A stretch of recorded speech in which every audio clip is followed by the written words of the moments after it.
हरे राम राम राम हरे हरे हरे कृष्ण कृष्ण कृष्ण हरे हरे हरे राम राम राम हरे हरे हरे कृष्ण कृष्ण कृष्ण हरे हरे हरे राम राम राम हरे हरे हरे कृष्ण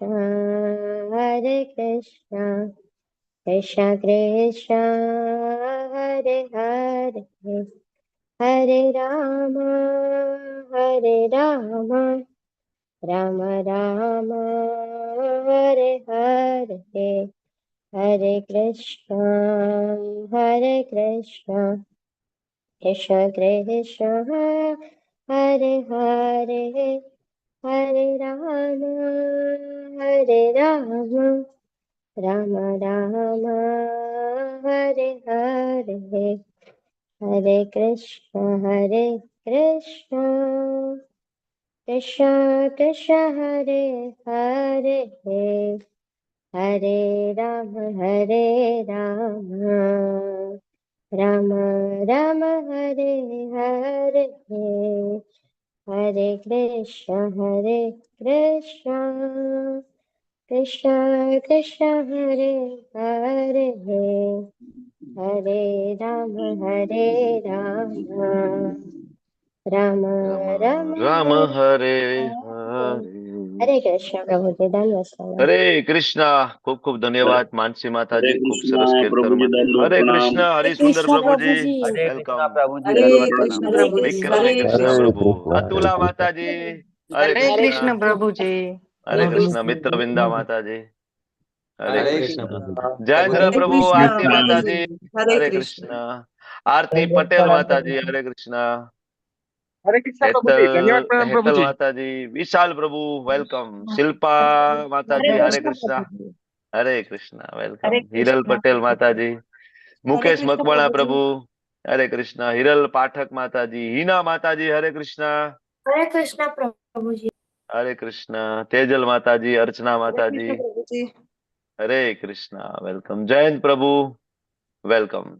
સુરક્ષા માતાજી, આરતી માતાજી, ખૂબ ખૂબ ધન્યવાદ તમારી સેવાઓ માટે. હરે हरे સુજિત્રા कृष्ण प्रभु પ્રભુજી जी, धन्यवाद વેલકમ. प्रभु હરે કૃષ્ણ. સવિતા માતાજી વેલકમ. हरे कृष्ण प्रभु जी। હરે કૃષ્ણ. બધાનું ખૂબ ખૂબ સ્વાગત છે. हरे જે कृष्ण प्रभु, પણ दंडवत प्रणाम। કૃષ્ણ કૃપાલય પ્રભુ, વેલકમ પ્રભુ, દંડવત પ્રણામ પ્રભુ. હરે કૃષ્ણ. પિયુષ વેદ हरे પ્રભુ, कृष्ण પાયલ हरे અગ્ર, कृष्णा। હરે हरे કૃષ્ણ. कृष्णा। પિયુષ પ્રભુ વેલકમ.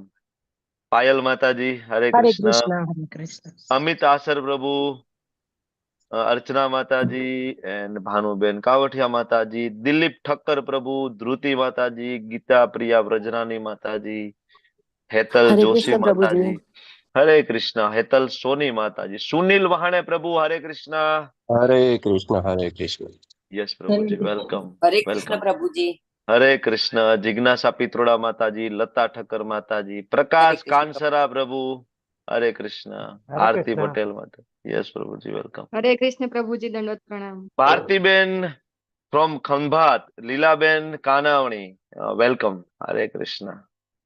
एंड चंचल अग्रवाल माताजी, ताराबेन, स्वीटी माताजी, हरे कृष्ण सूर्यकांत हरे पटेल कृष्ण प्रभु, हरे कृष्ण हरे हरे कृष्ण. कृष्ण हरे प्रभु जी, दंडवत रूपल नायक प्रणाम। माताजी, हरे कृष्ण. रुद्रसिंह झाला प्रभु जी, हरे कृष्ण, वेलकम.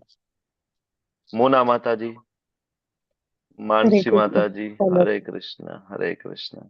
ખૂબ ખૂબ ધન્યવાદ. આપ સૌનું ઇસ્કોન મેંગલુરુ શ્રી શ્રી રાધા ગોવિંદ મંદિર કુલાઈ તરફથી હું સ્વાગત કરું છું. અચ્છા, સેમસંગ SM કઈક તમારો હેન્ડ રેસ છે, કઈ પ્રશ્ન છે કે? હરે કૃષ્ણ. તમારું નામ નથી લખેલું એટલે મને ખ્યાલ નથી આવતો. હરે કૃષ્ણ. તમારો હેન્ડ રેસ થયો છે કે પ્રશ્ન નથી ને? હું સ્ટાર્ટ કરું? ઓકે.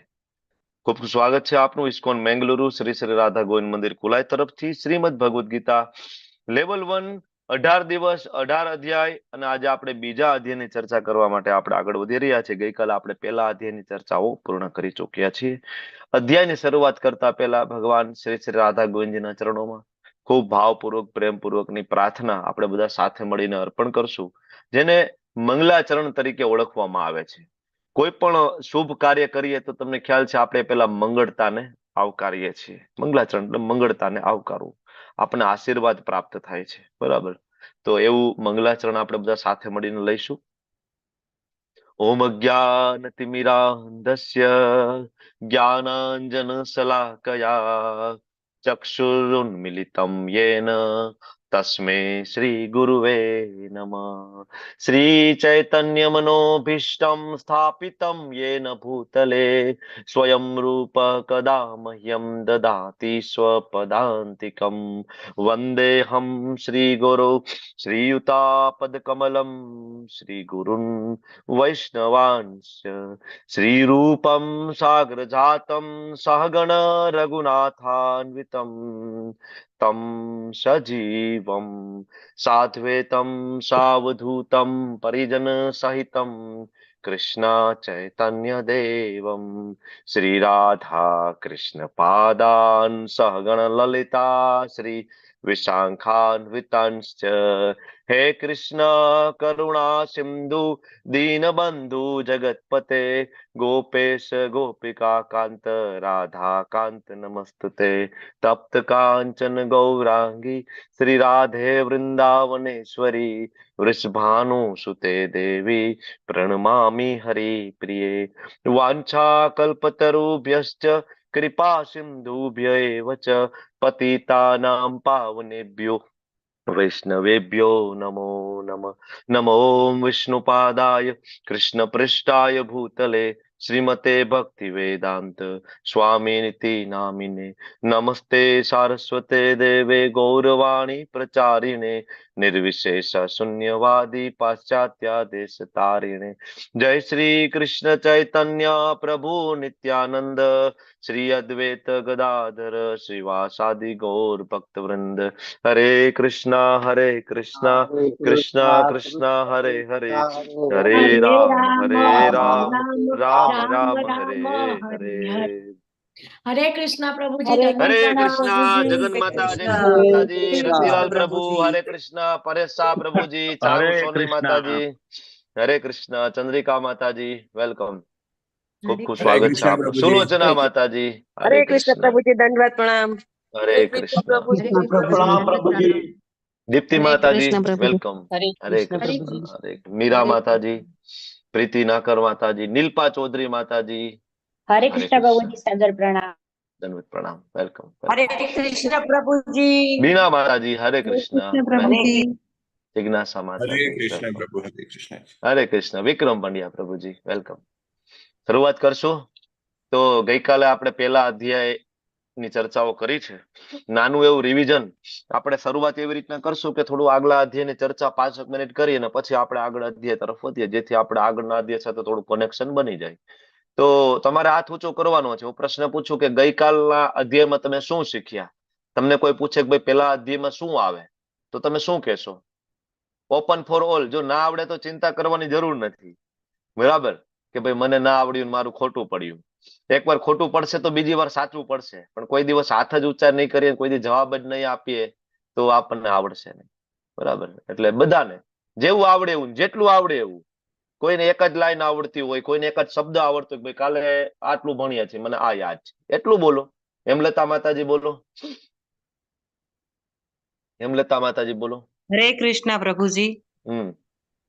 3 વ્યક્તિઓની મનસ્થિતિ હા, અને બોલો. 5 પ્રશ્નોના જવાબ. 5 પ્રશ્નના જવાબ. જવાબ આજે 5 ના, પ્રશ્ન. પ્રશ્ન પ્રભુજી. પ્રશ્ન, હા, 5 પ્રશ્ન. 5 પ્રશ્ન હતા અર્જુનના. આમ તો 4 પ્રશ્ન કહેવાય, 5મો આજે પૂછે છે. 5મો આજે. હા. બરાબર, ખૂબ સરસ માતાજી. બરાબર, આ રીતના જો આવડે કે ના આવડે, જેવું આવડે એવું. નહીં આવડે તો હું કરેક્શન કરીશ ને, ચિંતા કરવાની જરૂર નથી આપણે. નૈના નડિયાદરા માતાજી, ગઈકાલે શું શું ભણ્યા છે બોલો. રિપીટ નહીં કરતા, મુદ્દા રિપીટ નહીં કરતા, નવું બોલો. પાંડવોના યુદ્ધ જીતવાના કારણો 9 કેટલા? કારણો પાંડવોના 9. 9. 9 બરાબર છે. હરે કૃષ્ણ. જયેન્દ્ર પ્રભુ, ગઈકાલનો અધ્યાય વિશે કહો થોડું. હરે કૃષ્ણ પ્રભુજી, દંડવત પ્રણામ. 3 વ્યક્તિની મનોસ્થિતિ: દુર્યોધન, ધૃતરાષ્ટ્ર અને અર્જુનજીની. સૈન્ય બરાબર. નિરીક્ષણ, શંખનાદ, અર્જુનજીના યુદ્ધ કરવાના ન કરવાના 5 કારણો અને 5મું અર્જુનજીનો વિષાદ. વેરી બોલ, ખૂબ સરસ. ડોક્ટર દીપ્તિ પટ માતાજી, તમે અર્જુનના યુદ્ધ ના કરવાના કારણો બોલો. તમારો હાથ ઊંચો હતો. કોઈ આનંદ બોલ. નથી, પરંપરાનો નાશ. લાઈન ટુ લાઈન બોલો. Sorry, પેલું પ્રભુ. કયું? ના ના, બોલો બોલો બોલો, બરાબર બોલો છો, બોલો બોલો. કરુણા, કોઈ હા, આનંદ નથી, કરુણા, કોઈ આનંદ નથી. કૌટુંબિક પરંપરાનો નાશ. પાપનો ભય, પછી પાપનો કૌટુંબિક ભય, પરંપરાનો કૌટુંબિક નાશ, પરંપરાનો નાશ અને પછી અનિર્ણયતા. હા. 5મું લો. અનિર્ણયતા. લાઈન ટુ લાઈન હું શું કામ કહું છું? લાઈક તમને યાદ રાખવાનું, કારણ કે આગળ જે ફિલોસોફી આવશે એ જ ક્રમ અનુસાર ફિલોસોફી આવવાની છે. ભગવાને 5 પ્રશ્નના જવાબ એ 5 અલગ અલગ ફિલોસોફીમાં આપણને આપવાના છે. એટલે 5 પ્રશ્ન બહુ મહત્વના છે, કારણ કે એના ઉપર આખી ભગવદ્ ગીતાનો પાયો છે. એટલા માટે નીલપા માતાજી, તમારે કઈ ઉમેરવું છે? પેલા અધ્યાયમાં કઈ બાકી હરે રહી ગયું કૃષ્ણ તમારે એડ પ્રભુજી, કરવું છે? હા, તમે જે બોલો. શ્લોક વાઇઝ શોર્ટમાં કીધું હતું ને કે પહેલા આવે છે ધૃતરાષ્ટ્રની પૂછપરછ, હમ પછી આવે છે દુર્યોધન ભય, શંખ ફૂંકવું અને અર્જુનનું સૈન્ય નિરીક્ષણ. હા, બરાબર છે. ખૂબ સરસ. ચંચલ માતાજી, હરે કૃષ્ણ, બોલો, શું હરે કહો છો કૃષ્ણ. તમે? હા. હરે કૃષ્ણ. જે ધૃતરાષ્ટ્રની જે મનોસ્થિતિ છે એ છે કે એને મારા જે બાળકો છે તે હમ. કુરુક્ષેત્રમાં જાય છે. કુરુક્ષેત્રમાં એવું કહેવાયું છે કે જે સત્ય હશે, જે એને ન્યાયી હશે ને તેના સાથે સાથે જે લોકો ધર્મને આધીન રહીને યુદ્ધ કરશે તે જ જીતશે. તો તેને ખબર છે કે મારા બાળકો એને ક્યાં ને ક્યાં અધર્મી છે ને તે લોકો એને કોઈ સારા કામ નથી કરવાના, એટલે તેને બધાથી વધારે આ ચિંતા સતાવે છે કે મારા છોકરાઓ હારી જવાના છે. કારણ કે કુરુક્ષેત્રને વરદાન મળેલું છે કે ત્યાં કોઈ પણ યુદ્ધ થશે તો હંમેશા જીત સચ્ચાઈની હશે. હરી બોલ, ખૂબ સરસ, ખૂબ સરસ. તો ગઈકાલના અધ્યાયની ટીચિંગ શું કહી શકાય? હિરલ માતાજી, હવે તમારે ટીચિંગ્સ બોલવાની છે. કાલના અધ્યાયથી શું શીખશું આપણે? હરે કૃષ્ણ પ્રભુજી. હમ જ્યારે અર્જુન દ્વારા સૈન્યનું નિરીક્ષણ થયું ત્યારે કૃષ્ણ હમ ભગવાને અર્જુનને સૈન્ય નિરીક્ષણ દરમિયાનની પરિસ્થિતિ બતાવી. તે સમયે ધૃતરાષ્ટ્રની, દુર્યોધનની અને અર્જુનની મનસ્થિતિ છે. ધૃતરાષ્ટ્રની મનસ્થિતિ એટલા માટે છે કે તેને પોતાના પુત્ર પ્રત્યે મોહ હતો, પ્રેમ નહીં. જો પ્રેમ હોત તો તેણે તેના અધર્મનો સાથ ના આપ્યો હોત. દુર્યોધનની મનસ્થિતિ ભયવાળી એટલા માટે હતી પ્રભુજી, કારણ કે તે જાણતો હતો, તેને એવું હતું કે સામેના પક્ષે કોઈ જ નહીં હોય, કેમ કે રાજાના સ્થાન પર તે પોતે છે, તેના પિતાશ્રી છે. પરંતુ સત્ય અને ધર્મના સાથ આપનાર ઘણા બધા રાજાઓ સામે 7 અક્ષોની સેના જોઈને તેને ભય લાગ્યો. અને બીજો ભય તેને એ સતાવતો હતો કે ભીષ્મ પિતામહ અને દ્રોણાચાર્ય હંમેશા પાંડવોના પક્ષે રહ્યા છે, એટલે તેમને પણ તે મેણા અને ટોણા મારીને અને એમને પણ પોતાના પક્ષ તરફ કરવાનો પ્રયત્ન કર્યો હતો. અને સામે અર્જુન કરુણામય બનીને અને પોતાના જ ભાઈઓને અને પોતાના ગુરુઓનું હત્યા કરવા માટે તૈયારી ન બતાવતા તે ભિક્ષાટન કરીને અને પોતાનું ગુજરાન ચલાવવા તૈયાર થાય છે અને શ્રી કૃષ્ણને આધીન થાય છે કે મને શું કરવું તે જણાવો. વેરી ગુડ, પરફેક્ટ, ખૂબ સરસ. તો ગઈકાલના અધ્યાયથી આપણે એ શીખવું જોઈએ કે અધર્મનો સાથ આપીશું તો ગમે એટલા શક્તિશાળી હઈશું ને તો પણ પતન થશે. ધૃતરાષ્ટ્ર બરાબર કાર્યકારી રાજા હતા, ખૂબ શક્તિશાળી હતા, ખૂબ એમની પાસે સૈન્ય બળ ને બધું હતું. તમે જુઓ કે સેના પણ એની મોટી હતી, 11 અક્ષોની સેના હતી, સામે 7 અક્ષોની સેના હતી, પણ અધર્મનો સાથ આપવાના કારણે પતન થયું. બીજું, ગુરુની અવમાનના કરવાથી હંમેશા પતન થાય છે. દુર્યોધન બરાબર ગુરુ દ્રોણનું અપમાન કરે છે, તો ગુરુની અવમાનના, ગુરુનું અપમાન કરવાથી હંમેશા વ્યક્તિનું પતન થાય છે. બરાબર, આ વસ્તુ ગઈકાલે આપણે શીખ્યા. ત્રીજું આપણે શીખ્યા કે સ્નેહ અને આસક્તિમાં તફાવત છે. આપણે આપણા બાળકોને ખૂબ સ્નેહ આપવો જોઈએ, ખૂબ પ્રેમ આપવો જોઈએ, પણ જ્યારે બાળક ખોટા રસ્તે જતું હોય ત્યારે એનો કાન પણ ખેંચવો જોઈએ. ધૃતરાષ્ટ્રની જેમ આસક્તિ નહીં, બરાબર, એને સ્નેહ આપવો જોઈએ, પ્રેમ આપવો જોઈએ. બરાબર, ખોટા રસ્તે જતો હોય તો એને છાવરવા ના જોઈએ. બરાબર, અને અર્જુન પાસેથી આપણે શીખવું જોઈએ કે કોના પક્ષમાં રહેવું જોઈએ? ભગવાનના પક્ષમાં રહેવું જોઈએ. કારણ કે આજ તો તફાવત છે આસુરી શક્તિ અને દેવી શક્તિ, ભક્ત અને અભક્ત. તમને ખ્યાલ છે, જ્યારે યુદ્ધ ડિસાઇડ થયું તો ભગવાને જ્યારે એલાન કર્યું કે ભાઈ હું શસ્ત્ર નથી ઉપાડવાનો, એક બાજુ મારી નારણી સેના છે અને એક બાજુ હું નિશસ્ત્ર છું, અને અર્જુનને પેલો ચાન્સ આપવામાં આવ્યો હતો કે ભાઈ બોલ, શું ભાઈ તારું સિલેક્શન શું છે? અર્જુન કે ભગવાન નિશસ્ત્ર તમે જોઈએ, મારે કોઈ સેનામાં મોહ નથી. એટલે આના ઉપરથી એ ખબર પડે કે ભગવાનના ભક્તોને ભગવાનમાં જ ઇન્ટરેસ્ટ છે, ભગવાનની શક્તિઓમાં કોઈ રસ નથી. શક્તિઓમાં રસ હોય અસુરોને, એટલે એ હંમેશા તપશ્ચર્યા કરતા હોય. શેના માટે? કે ભગવાન પાસે કઈક વ્રત, કઈક વરદાન પ્રાપ્ત કરવા માટે, શક્તિશાળી બનવા માટે. જુઓ ને મોટા મોટા અસુરો, બરાબર, રાવણ છે, કુંભકર્ણ છે, હિરણ્યાક્ષ, હિરણ્યકશિપુ, ભૌમાસુર, આ બધા તપશ્ચર્યા કરીને શક્તિ માગી છે ને. ભગવાનના ભક્તો ભગવાનની સેવા કરવાના ભાવથી જ તપશ્ચર્યા કરે છે, બદલામાં કઈ વસ્તુ એને જોઈતી હોતી નથી. આ બધી વસ્તુ આપણે પહેલા અધ્યાયમાંથી શીખવી જોઈએ. અને આજનો જે બીજો અધ્યાયને આપણે શરૂઆત કરવા જઈ રહ્યા છીએ, અધ્યાયનું નામ છે ગીતાનો સાર. હવે આપણે ફરીથી અધ્યાયના અંતે આપણે ચર્ચાઓ કરીશું, તમારો ફીડબેક પણ લઈશું કે તમને કેવું લાગ્યું, ક્યાં ક્યાં મારે કંઈ એડ કરવું પડે એમ છે, મારી સ્પીડ તમને વધારે લાગે છે, બરાબર. આ ફીડબેક તમે જરૂરથી મને આ અધ્યાયના અંતે આપજો, જેથી મને ખ્યાલ આવે, બરાબર. અને તમને ના સમજાતા મુદ્દા હોય એ તમે અત્યારે સાઈડમાં નોટ કરતા જાજો, કારણ કે આપણે પ્રશ્ન જવાબ છેલ્લે રાખીશું. તમને કોઈ શ્લોકની અંદર ક્યાંય ના સમજાણું હોય, બરાબર, તો જરૂરથી એ તમે નોટ કરતા જાજો. હવે આજનો અધ્યાય છે બીજો, ગીતાનો સાર. અને ઘણી બધી જગ્યાએ અધ્યાયનું નામ સાંખ્ય યોગ પણ તમને ટાઇટલ જોવા મળશે. અમુક ભગવદ્ ગીતામાં સાંખ્ય યોગ છે, બરાબર. પણ અમારા આચાર્ય, ઇસ્કોનના ફાઉન્ડર આચાર્ય પ્રભુપાદ સ્વામીએ એમનું ટાઇટલ આપ્યું છે ગીતાનો સાર. શું કામ? તો કે ભાઈ સાંખ્ય યોગ એટલે શું? તો કે શરીર અને આત્મા વિશેનું એનાલિટિકલ સ્ટડી. પણ એના શ્લોક તો 11 થી લઈને 30 સુધી જ છે આ અધ્યાયમાં. આના સિવાય તો ઘણું બધું છે, 72 શ્લોક છે. એવું કહેવાય કે સેકન્ડ લોંગેસ્ટ ચેપ્ટર છે. આનાથી લાંબુ ચેપ્ટર છે 18મું. આ બીજા નંબરનું લોંગેસ્ટ ચેપ્ટર ભગવદ્ ગીતાનું છે. અને પ્રભુપાદ સ્વામીએ ગીતાનો સાર એટલા માટે આ નામ આપ્યું કે આખી ભગવદ્ ગીતામાં મોટું મોટું જે કઈ આવશે ને એ બધું બીજા અધ્યાયમાં છે. બીજા અધ્યાયની અંદર જ્ઞાન યોગની ચર્ચા થશે, સાંખ્ય યોગની ચર્ચા થશે. બીજા અધ્યાયની અંદર કર્મયોગ, જેમાં સકામ કર્મયોગ, નિષ્કામ કર્મયોગ બંનેની ચર્ચા થશે. બીજા અધ્યાયમાં ભક્તિ યોગને પણ ટચ કરવામાં આવશે. તો મુખ્ય જે મુદ્દા છે આખી ભગવદ્ ગીતાના, આપણે ગઈકાલે જોયું તો 3 વિભાગ છે. 1 થી 6 ચેપ્ટર, 7 થી 12 ચેપ્ટર ને 13 થી 18 ચેપ્ટર. કયા વિભાગ છે વિક્રમી કૃષ્ણ પ્રભુ? 1 થી 6 ચેપ્ટર, 1 થી 6 ચેપ્ટર કયા છે? 1 થી 6 ચેપ્ટર કર્મયોગના, બરાબર ને? પછી કીર્તિ માતાજી 7 થી 12 ચેપ્ટર બોલો. 7 થી 12 ભક્તિ યોગ, બરાબર. અને 13 થી 18 ચેપ્ટર જગન માતા જયશ્રી માતાજી, 13 થી 18 ચેપ્ટર બોલો. 13 થી 18 ચેપ્ટર શેને ડેડિકેટેડ છે? જ્ઞાન યોગ. જ્ઞાન યોગ, જ્ઞાન યોગ.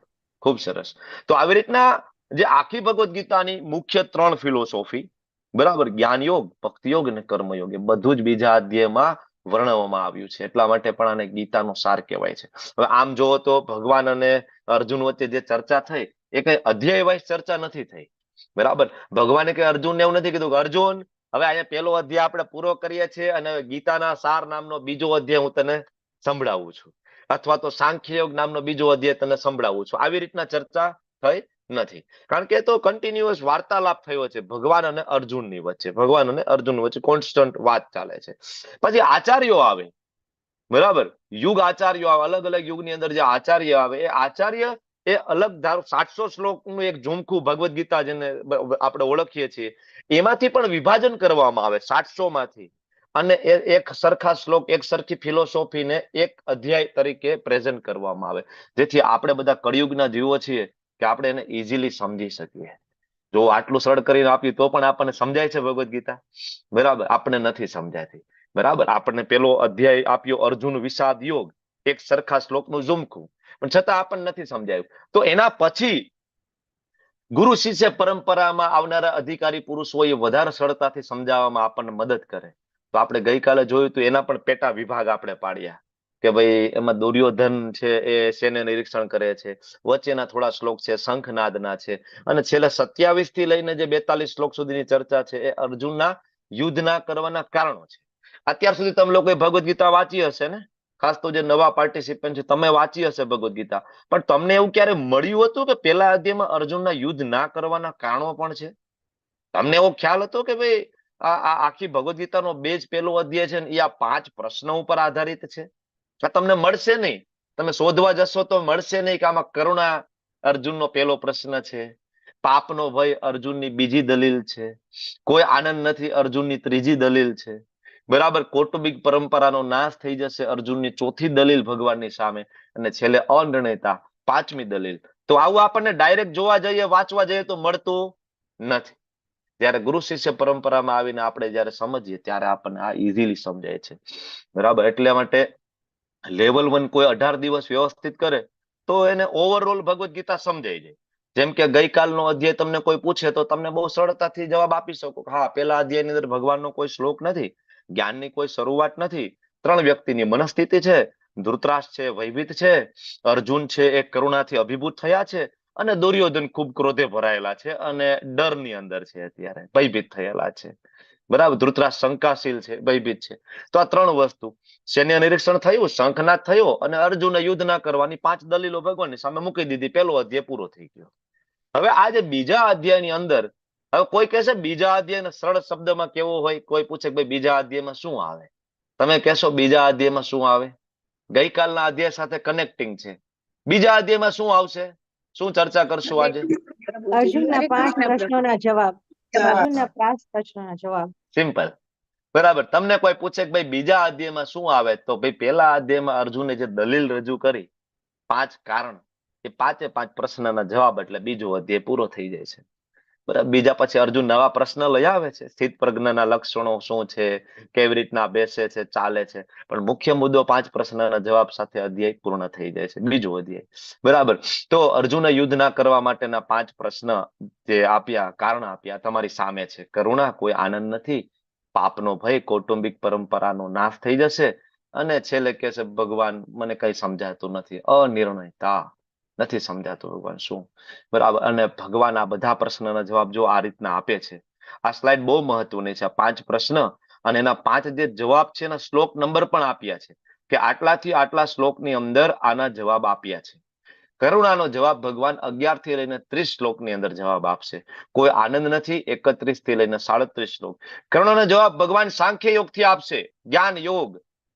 કોઈ આનંદ નથીનો જવાબ ભગવાન એને સકામ કર્મ યોગથી જવાબ આપે છે, 31 થી 37. પાપનો ભય, બરાબર, ભગવાન એને નિષ્કામ કર્મ યોગ અને છેલ્લે ભક્તિ યોગથી જવાબ આપે છે.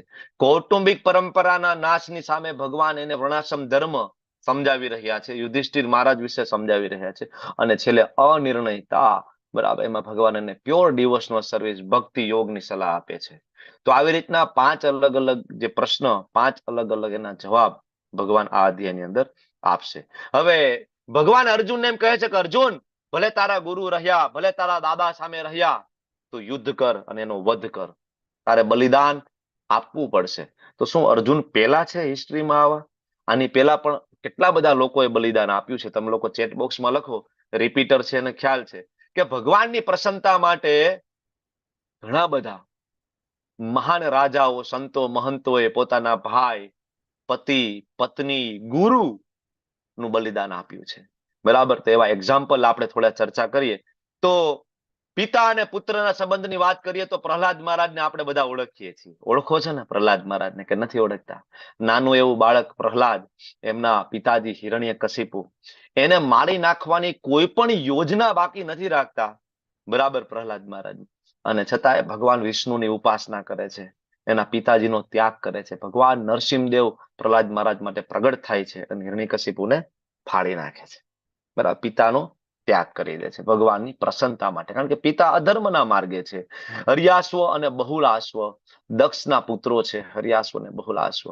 બરાબર, એકચ્યુઅલી એમના પિતાની ઈચ્છા એવી હતી કે આ બધા પુત્રો છે એ આગળ જતા સંતાન પ્રાપ્તિ કરે અને હેલ્પ કરે સૃષ્ટિ સર્જનમાં, પણ આ બધા જ જે બાળકો દક્ષના એ ના પાડે છે, અને નારદજીના ગાઈડન્સ હેઠળ એ બધા જ ભગવાનની ભક્તિમાં લાગી જાય છે. તો પિતાની જે અવજ્ઞા કરે છે, બરાબર, એના પછી તમે જો તો 4 કુમારો, બ્રહ્માજીના 4 પુત્ર, માનસ પુત્રો 4, તો એમને પણ બ્રહ્માજીનો એ જ આદેશ હતો કે ભાઈ સૃષ્ટિ સર્જન, કારણ કે સૃષ્ટિની એકદમ શરૂઆતનું સ્ટેજ છે, 4 કુમારોને ગાઈડન્સ આપવામાં આવે કે તમે સૃષ્ટિ સર્જન માટે તમે લગ્ન કરો, ગૃહસ્થાશ્રમમાં પ્રવેશ કરો. પણ 4 કુમારો છે એમના પિતાની અવમાનના કરીને ભગવાનની સેવામાં લાગી જાય છે.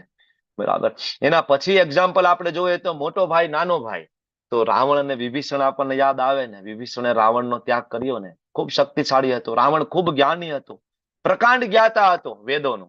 રાવણ 9 ગ્રહો તો એના કહેવાય ને પગથિયા ઉપર હતા. તમને ખ્યાલ છે ને, એના ઉપર પગ દઈને તો ભાઈ ચાલતા હતા. બરાબર. બધા નક્ષત્રો તો એના સિંહાસનની નીચે દબાવીને બેઠા હતા, અને શનિદેવને તો ઊંધા લટકાડેલા હતા દિવાલમાં સામે. આ એ રાવણ છે, પ્રકાંડ જ્ઞાની. બરાબર. છતાં વિભીષણે એમનો ત્યાગ કર્યો. કોના માટે? ભગવાનની પ્રસન્નતા માટે. તો આવા અઢળક એક્ઝામ્પલ શાસ્ત્રની અંદર જોવા મળે છે. બરાબર. એક એક્ઝામ્પલ છે બલિ મહારાજ વાળું. બલિ મહારાજ, તમને ખબર છે કે બલિ મહારાજ એક વખત ત્રિલોકના સ્વામી બન્યા, સ્વર્ગના સ્વામી પણ બની ગયા. તો ભગવાન વામનદેવ આવે છે, ભગવાન વિષ્ણુના અવતાર ભગવાન વામનદેવ આવે છે, અને બલિ મહારાજ પાસે યાચક બનીને આવે છે. ભગવાન કહે છે 3 ડગલા જમીન આપો. તો બલિ મહારાજના ગુરુ એટલે કે શુક્રાચાર્ય આવીને કાનમાં કહે છે કે બલિ, તને એવું લાગે કે આ નાનો છોકરો છે ને 3 ડગલા ખાલી જમીન માંગે છે, તો તું ભૂલી જજે ભગવાન વિષ્ણુ છે. શુક્રાચાર્ય ઓળખી જાય છે. ત્યારે બલિ મહારાજ કહે છે, શું વાત કરો છો? ભગવાન વિષ્ણુ છે અને મારી પાસે માંગવા માટે આવે છે, હું કેવી રીતના પાછો પડું? હું કોણ છું? પ્રહલાદ મહારાજના જ પૌત્ર છે બલિ મહારાજ. એ જ પરંપરામાં આવે છે કે મારા દાદા માટે તો સ્વયં ભગવાન એક અવતાર લીધો છે, ભગવાન નરસિંહદેવ, અને આજે એ જ ભગવાન મારી પાસે યાચક બનીને આવ્યા હોય તો હું કેવી રીતના પાછો પડ્યો એમને આપવા માટે? બલિ મહારાજ એમના ગુરુ શુક્રાચાર્યનો ત્યાગ કરે છે. એટલે શાસ્ત્રમાંથી આ ખબર પડે કે જ્યારે ગુરુ તમને કૃષ્ણના શરણે ના લઈ જતા હોય, રામના શરણે ના લઈ જતા હોય, વિષ્ણુના શરણે ના લઈ જતા હોય, નારાયણના શરણે ના લઈ જતા હોય, તો એવા ગુરુનો ત્યાગ કરવો જોઈએ. શાસ્ત્ર આપણને કહે છે. આગળ ગુરુની વ્યાખ્યા આવશે, આપણે ભણીશું કે ગુરુ કોને કહેવાય. બરાબર. એના પછી આગળ જોઈએ તો યાજ્ઞિક બ્રાહ્મણો, પ્રકાંડ વેદોમાં પારંગત એવા બ્રાહ્મણો વૃંદાવનની અંદર. આજે પણ વૃંદાવનની તમે બહાર નીકળો તો લગભગ 3-4 કિલોમીટર મેઇન રોડ ઉપર છે, ભાત રોડ, બરાબર, મંદિર છે. ત્યાં જાઓ, એ જ જગ્યા છે, લોકેશન છે. કૃષ્ણ અને બલરામ એક વખત વિહાર કરતા હતા અને ખૂબ ભૂખ લાગી હતી, તો બાળકોને, એમના મિત્રોને કીધું બાજુમાં બ્રાહ્મણો યજ્ઞ કરી રહ્યા છે, એમને કહો કે અમારા માટે જમવાનું આપે. બ્રાહ્મણો ના પાડે છે, પણ એની પત્ની ઓળખી જાય છે બ્રાહ્મણોની કે આ તો સાક્ષાત નારાયણ છે, સાક્ષાત ભગવાન છે. તો બધો જ ભોગ છે બ્રાહ્મણની પત્ની પોતાના પતિની અવમાનના કરી અને ભગવાનને અર્પણ કરી દે છે. વેદોમાં પ્રકાંડ જે બ્રાહ્મણો હતા એ ભગવાનને ઓળખી ના શક્યા, પણ એની પત્ની છે ભગવાનને ઓળખી ગઈ, તો પતિનો ત્યાગ કર્યો એમને. બરાબર. અને ઘણા બધા એક્ઝામ્પલ છે. ભરત મહારાજની કથા આપણે આગળ લઈશું, જળ ભરત બન્યા. અને આગળ રઘુનાથ દાસ ગોસ્વામી, ભગવાન શ્રી ચૈતન્ય મહાપ્રભુ સ્વયં. બરાબર. લક્ષ્મણજી, ભરતજી, રામચંદ્રજીને વનવાસ હતો ને, લક્ષ્મણજીને ક્યાં વનવાસ હતો? ભરતજી પોતે વનવાસ જેવું જીવન જીવ્યા. બરાબર. અને ઇસ્કોનના ફાઉન્ડર આચાર્ય પ્રભુપાદ સ્વામી આખા સંસારનો ત્યાગ કરી અને આખી સંસારની ઉન્નતિ માટે 70 વર્ષની ઉંમરે અમેરિકા ગયા, બધાનો ત્યાગ કરી અને ભગવાનની ભક્તિનો પ્રચાર પ્રસાર અર્થે ગયા. તો ઘણા બધા ભક્તો, અર્જુન કઈ પહેલી વાર કરી રહ્યા હોય એવું નથી. આની પહેલા પણ ભગવાનની પ્રસન્નતા માટે પોતાના રિલેટિવનો ત્યાગ કર્યો છે. એવો આ બીજો અધ્યાય જે ભગવાન અર્જુનને કહે છે કે અર્જુન, બરાબર, તું મારી પ્રસન્નતા માટે કર. તો આ અધ્યાયની અંદર 72 શ્લોક છે, શરૂઆતના 10 શ્લોક. હવે જો તમને એવું થશે કે પ્રભુજી તમે બધા શ્લોક તો આમાં કવર કરતા નથી, પણ હું ફરીથી તમને કહું કે બધા શ્લોક કવર કરવા એ પોસિબલ નથી, એ શક્ય પણ નથી. કારણ કે તો પછી આપણે કોઈ દિવસ આખું 1 કલાકની અંદર આપણે પૂરું જ ના કરી શકીએ. એક જ મિનિટ.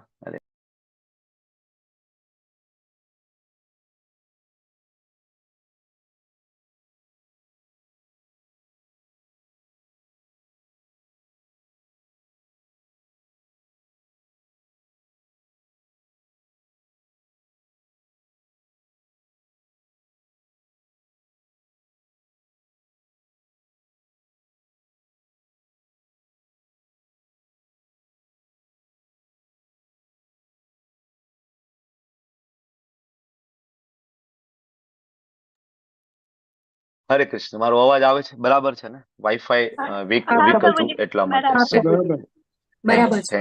Thank you. તો એ પોસિબલ નહીં બને. આપણે ગઈકાલે પણ વાત કરી હતી. મારો મેઇન ગોલ છે તમને લેવલ 2 માટે તૈયાર કરવા, એડવાન્સ ભગવદ્ ગીતા સમજવા માટે તમને તૈયાર કરવા, મારો મેઇન ગોલ છે. અને મોટું ભગવદ્ ગીતાની અંદર શું આવે સમજાવવાની 18 દિવસમાં કોશિશ કરવાનું છે, જેને ઓવરવ્યુ સ્ટડી કહેવાય. બરાબર. તો એના ઉપર આપણે ચાલવાના છીએ. તો 1 થી 10 શ્લોકમાં એ જ ચર્ચા છે ગઈકાલે જે થઈ એ. ભગવાન મારે યુદ્ધ નથી કરવું, હું તો જંગલમાં જતો રહીશ, હું તો ભિક્ષાટન કરી લઈશ, હું તો ભીખ માગીને મારું જીવન નિર્વાહ કરીશ, પણ હું યુદ્ધ કરીશ નહીં. આ બધી ચર્ચા 1 થી 10 શ્લોકમાં ચાલે છે. 7મા શ્લોકની અંદર ભગવાન અર્જુનને શરણાગત થઈ જશે. 1 થી 6 શ્લોક આને રિલેટેડ છે. 11 થી લઈને 30 શ્લોક છે, એમાં ભગવાન અર્જુનના પહેલા પ્રશ્નનો જવાબ આપશે કે અર્જુન, આપણે શરીર નથી, આપણે આત્મા છીએ.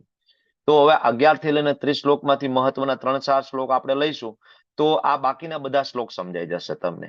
એવી રીતના 31 થી 37 માંથી 2-3 શ્લોક લઈશું, 38 થી 53 માં 2-3 શ્લોક કવર કરીશું, અને 54 થી 72 માં 4-5 શ્લોક કવર કરીશું. આમ કરીશું એટલે આ 72 શ્લોકની મેઇન ફિલોસોફીને આપણે ટાર્ગેટ કરી શકીશું. ઓકે, તો હવે 1 થી 6 શ્લોકની આપણે ચર્ચા ગઈકાલે સુધી આપણે કરી. 1 થી 6 શ્લોકમાં શું આવે છે? તો કે ભાઈ ભગવાન મારે યુદ્ધ નથી કરવું, મને કઈ સમજાતું નથી, બરાબર, હું મારે આના દ્વારા જીતાઈ જવું કે આને જીતી જાવ કઈ સમજાતું નથી, હું તો જંગલમાં જતો રહીશ, ભીખ માગી લઈશ. અને ત્યારે 7મા શ્લોકની અંદર હવે અર્જુનને ખબર પડી જાય છે કે દલીલ કરવાથી કોઈ પણ જ્ઞાન પ્રાપ્ત કરી શકાતું નથી, કોઈ પ્રોબ્લેમનું સોલ્યુશન ખરેખર દલીલથી આવતું નથી. જો ભૌતિક જગતમાં આપણે લોકો સ્કૂલમાં ગયા, કોલેજમાં ગયા, અને આપણે જ્ઞાન પ્રાપ્ત કરવાની પદ્ધતિ શું છે ભૌતિક જગતમાં? સ્કૂલમાં જાય, કોલેજમાં જાય, બરાબર ને? તો આપણે કેવી રીતના જ્ઞાન પ્રાપ્ત કર્યું? આપણે આપણા ટીચરને શરણાગત થયા ને, આપણા પ્રોફેસર હતા, ટીચર હતા, માસ્ટર હતા, એમને શરણે ગયા, અને એને આપણને જે સમજાવ્યું એ આપણે સમજ્યું. આજ સુધી આપણે કોઈ દિવસ ટીચરને એવું પૂછ્યું કે A ફોર એપલ પછી B ફોર બોલ કેવી રીતના, બીજ કેમ આવે, એ પછી B અને પછી C કેમ આવે? 1 ગળે 1 ને 2 ગળે 2 આપણે બધા ભણ્યા છીએ ને, 1 2 3 4 5. આપણે કોઈ દિવસ ટીચરને એવું પૂછ્યું કે આ દલીલ કરી કે ભાઈ 1 2 3 4 5 શું કામ આવે, 5 4 3 2 1 શું કામ નહીં? અહીંથી ચાલુ કેમ નથી કર્યું ભાઈ, 5 થી કે 4 થી કેમ ચાલુ ના કર્યું? કોઈ દિવસ આવો પ્રશ્ન આપણે પૂછ્યો જ ટીચરને? નહીં.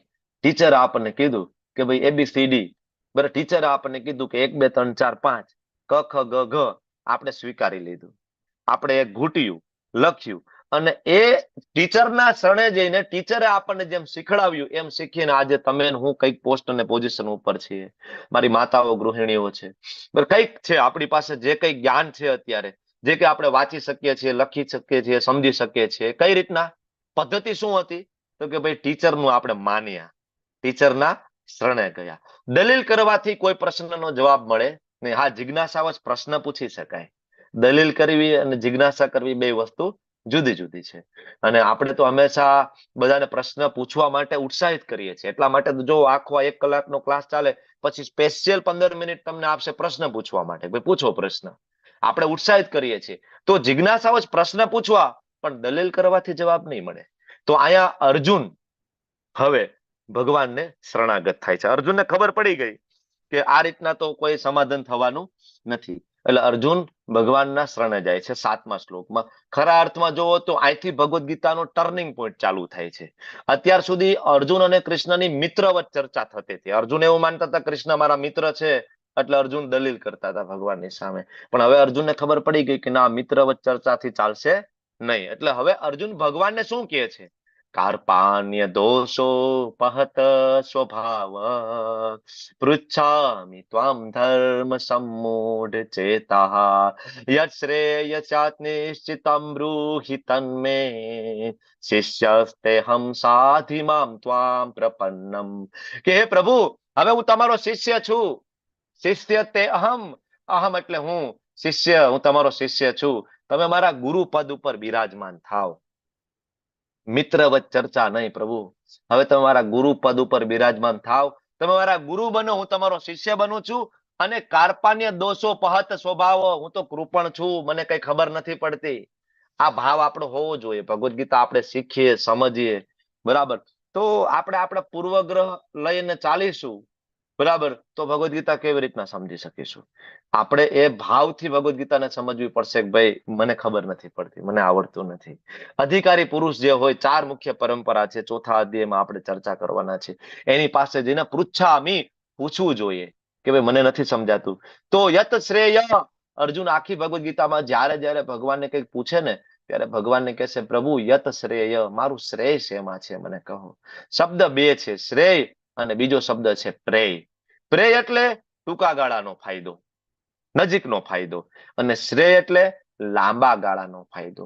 અર્જુનને ખબર હતી કે યુદ્ધ તો એ જીતી જવાના છે. તમે 10મા અધ્યાય સુધી આવો ત્યાં સુધી તમને ક્લિયર થઈ જશે કે અર્જુનને બધી જ ખબર હતી. યુદ્ધનું પરિણામ, ભગવાન કોણ છે, એ જ નારાયણ છે, એ જ પરમ બ્રહ્મ છે. અર્જુન પોતે કહેશે 10મા અધ્યાય પરમ બ્રહ્મ પરમ ધામ. અર્જુન પોતે શ્લોક બોલશે ત્યાં. અર્જુનને બધી ખબર હતી. બરાબર. તો અર્જુન છતાં સ્વીકારે છે, ભગવાન મારું પ્રેય નહીં, મારું શ્રેય, લાંબા ગાળાનો ફાયદો શેમાં છે એ મને કહો. બરાબર. ચોક્કસ તમે મને જણાવો, કારણ કે હવે હું તમારો શિષ્ય છું. બરાબર. તો ભગવાનના શરણે જઈએ તો ભગવદ્ ગીતા. જો આધ્યાત્મિક જગતની અંદર પ્રવેશ કરવો હોય તેનું પહેલું પગથિયું છે શરણાગતિ. આધ્યાત્મિક જગત, સ્પિરિચ્યુઅલ, બરાબર, વર્લ્ડની અંદર પહેલું પગથિયું છે શરણાગતિ. આપણે આપણા ગુરુ, આપણા આચાર્ય એને જો શરણાગત નહીં થઈએ તો આપણે કંઈ શીખી શકીશું નહીં. આપણે ઘમંડથી કે હઠ કરવાથી આધ્યાત્મિક જગતમાં કંઈ શીખી શકતા નથી. ઉલટાનો એનાથી આપણો અહંકાર વધે છે, અને અહંકાર છે આપણો સૌથી મોટો દુશ્મન છે. બરાબર. તો શરણાગતિના ભાવ સાથે ભગવાનને ત્રણ થયા અર્જુન, અને ભગવાનને પ્રશ્ન પૂછે છે. તો આની પેલા પણ તમે જો શાસ્ત્રની અંદર અઢળક એક્ઝામ્પલ આપ્યા છે. ગજેન્દ્રજી ભગવાનના શરણે થયા છે. સ્વયં બ્રહ્માજી બ્રહ્મ વિમોહન લીલા કરી અને એ પણ ભગવાનના શરણે ગયા કે ભગવાન મારી ભૂલ થઈ ગઈ.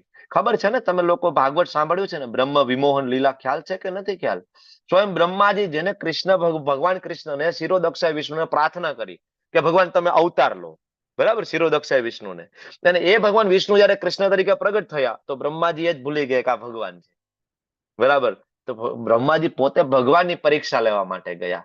ભગવાનના ગોપ બાળો, એમની ગાયો, એના વાછરડા બ્રહ્માજી એ બધા ચોરી લીધા. બરાબર. અને જોવા માંગતા હતા ખરેખર આ ભગવાન છે. ભગવાને પોતાનામાંથી અનંત વિષ્ણુ પ્રગટ કર્યા, ચતુર્ભુજ નારાયણ. બધા ગાય અને વાછડામાં કન્વર્ટ કરી દીધા. બ્રહ્માજી જોવે છે કે આ હું ગાય વાછડાને તો હું લઈ ગયો હતો, બધાને યોગ માયામાં મેં સુવડાવ્યા છે, યોગ નિંદ્રામાં, તો આ ફરીથી ક્યાંથી પ્રગટ થયા? પછી જયારે જોવે છે તો બધામાં ચતુર્ભુજ વિષ્ણુના દર્શન ભગવાન કરાવે છે. પછી બ્રહ્માજીને ખબર પડે છે આ તો બહુ મોટી ભૂલ થઈ ગઈ છે. તો બ્રહ્માજી ભગવાનના શરણે જાય છે. ભગવાન ભૂલ થઈ ગઈ, શરણે જાય છે. બરાબર. પ્રહલાદ મહારાજ ભગવાન નરસિંહદેવના શરણે જાય છે. અને જયારે શરણાગતિની વાત આવે, જયારે ભક્તિની વાત આવે તો હનુમાનજી મહારાજ કેવી રીતના ભૂલાઈ જાય? સંપૂર્ણ જીવન રામચંદ્રજીના શરણે. બરાબર ને? તો શરણે જવું એ પ્રોસેસ છે. બરાબર. અને એનાથી જ્ઞાન પ્રાપ્ત થાય છે. અને તો ભગવાન આપણા ટીચર બને છે. ભગવાનથી સારા ટીચર આ જગતમાં કોઈ નથી. કૃષ્ણમ વંદે જગત ગુરુ. બધા જ ગુરુ જે કે આ જગતની અંદર છે, બધાના ગુરુ છે અલ્ટિમેટલી કોણ છે? કૃષ્ણ છે. એ તો સ્વયં બ્રહ્માજી કહે છે ગોવિંદમ આદિ પુરુષમ તમહમ ભજામી. બરાબર. તો કૃષ્ણ આગળ 10મા શ્લોકની અંદર જયારે અર્જુને શરણાગતિ સ્વીકારી ત્યારે કૃષ્ણ હવે કહે તમુવાચ ઋષિકેશ પ્રહસન્નીવ ભારત સેનિયોરુભયોર મધ્યે વિષિદંતમ ઇદમ વચઃ. હવે સંજય ધૃતરાષ્ટ્રને કહે છે. સંજય શું કહે છે ધૃતરાષ્ટ્રને? કે બંને સૈન્યની વચ્ચે ભગવાન કૃષ્ણ ઉભા છે. શોકગ્રસ્ત જે અર્જુન છે ને એને સ્મિતપૂર્વક વચનો કહી રહ્યા છે. સારા ટીચરના લક્ષણો છે. ભગવાન ઠપકો નથી આપતા અર્જુનને.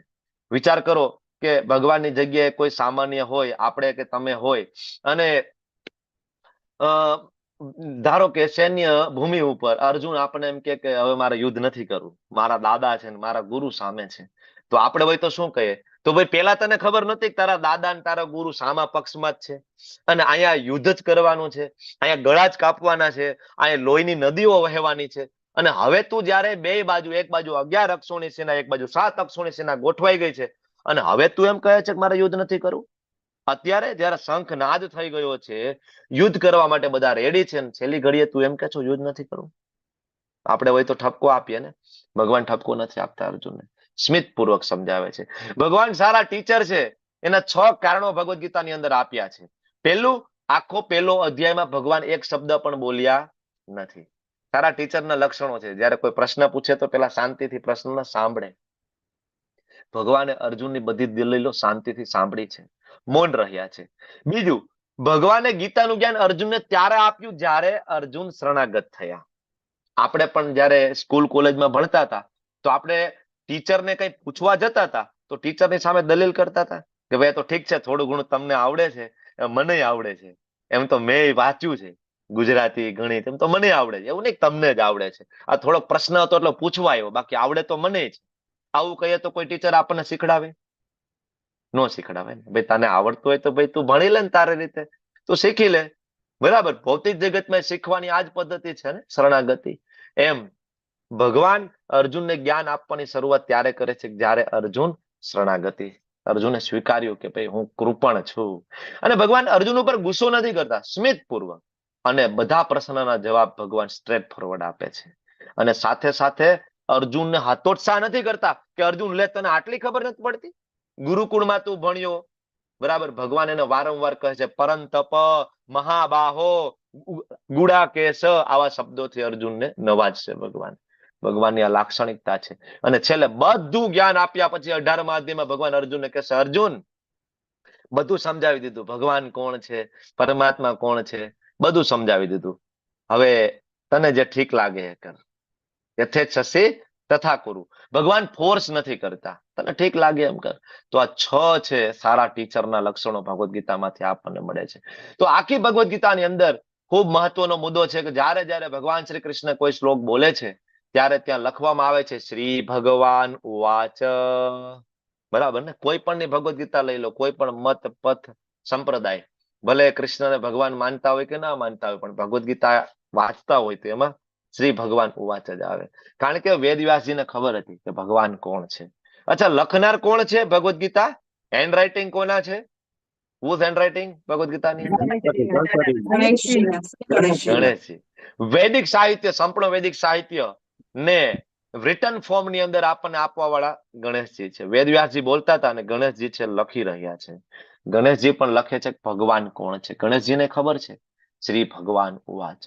બરાબર, એટલા માટે કૃષ્ણ ઉવાચ નહીં, માધવ ઉવાચ નહીં, પરમાત્મા ઉવાચ નહીં, ઓમ ઉવાચ નહીં, કાલ ઉવાચ નહીં, નિરાકાર ઉવાચ નહીં, ભગવાન ઉવાચ એવું લખે છે. એટલે આપણે સમજવું પડે કે પેલા ભગવાન કોણ છે.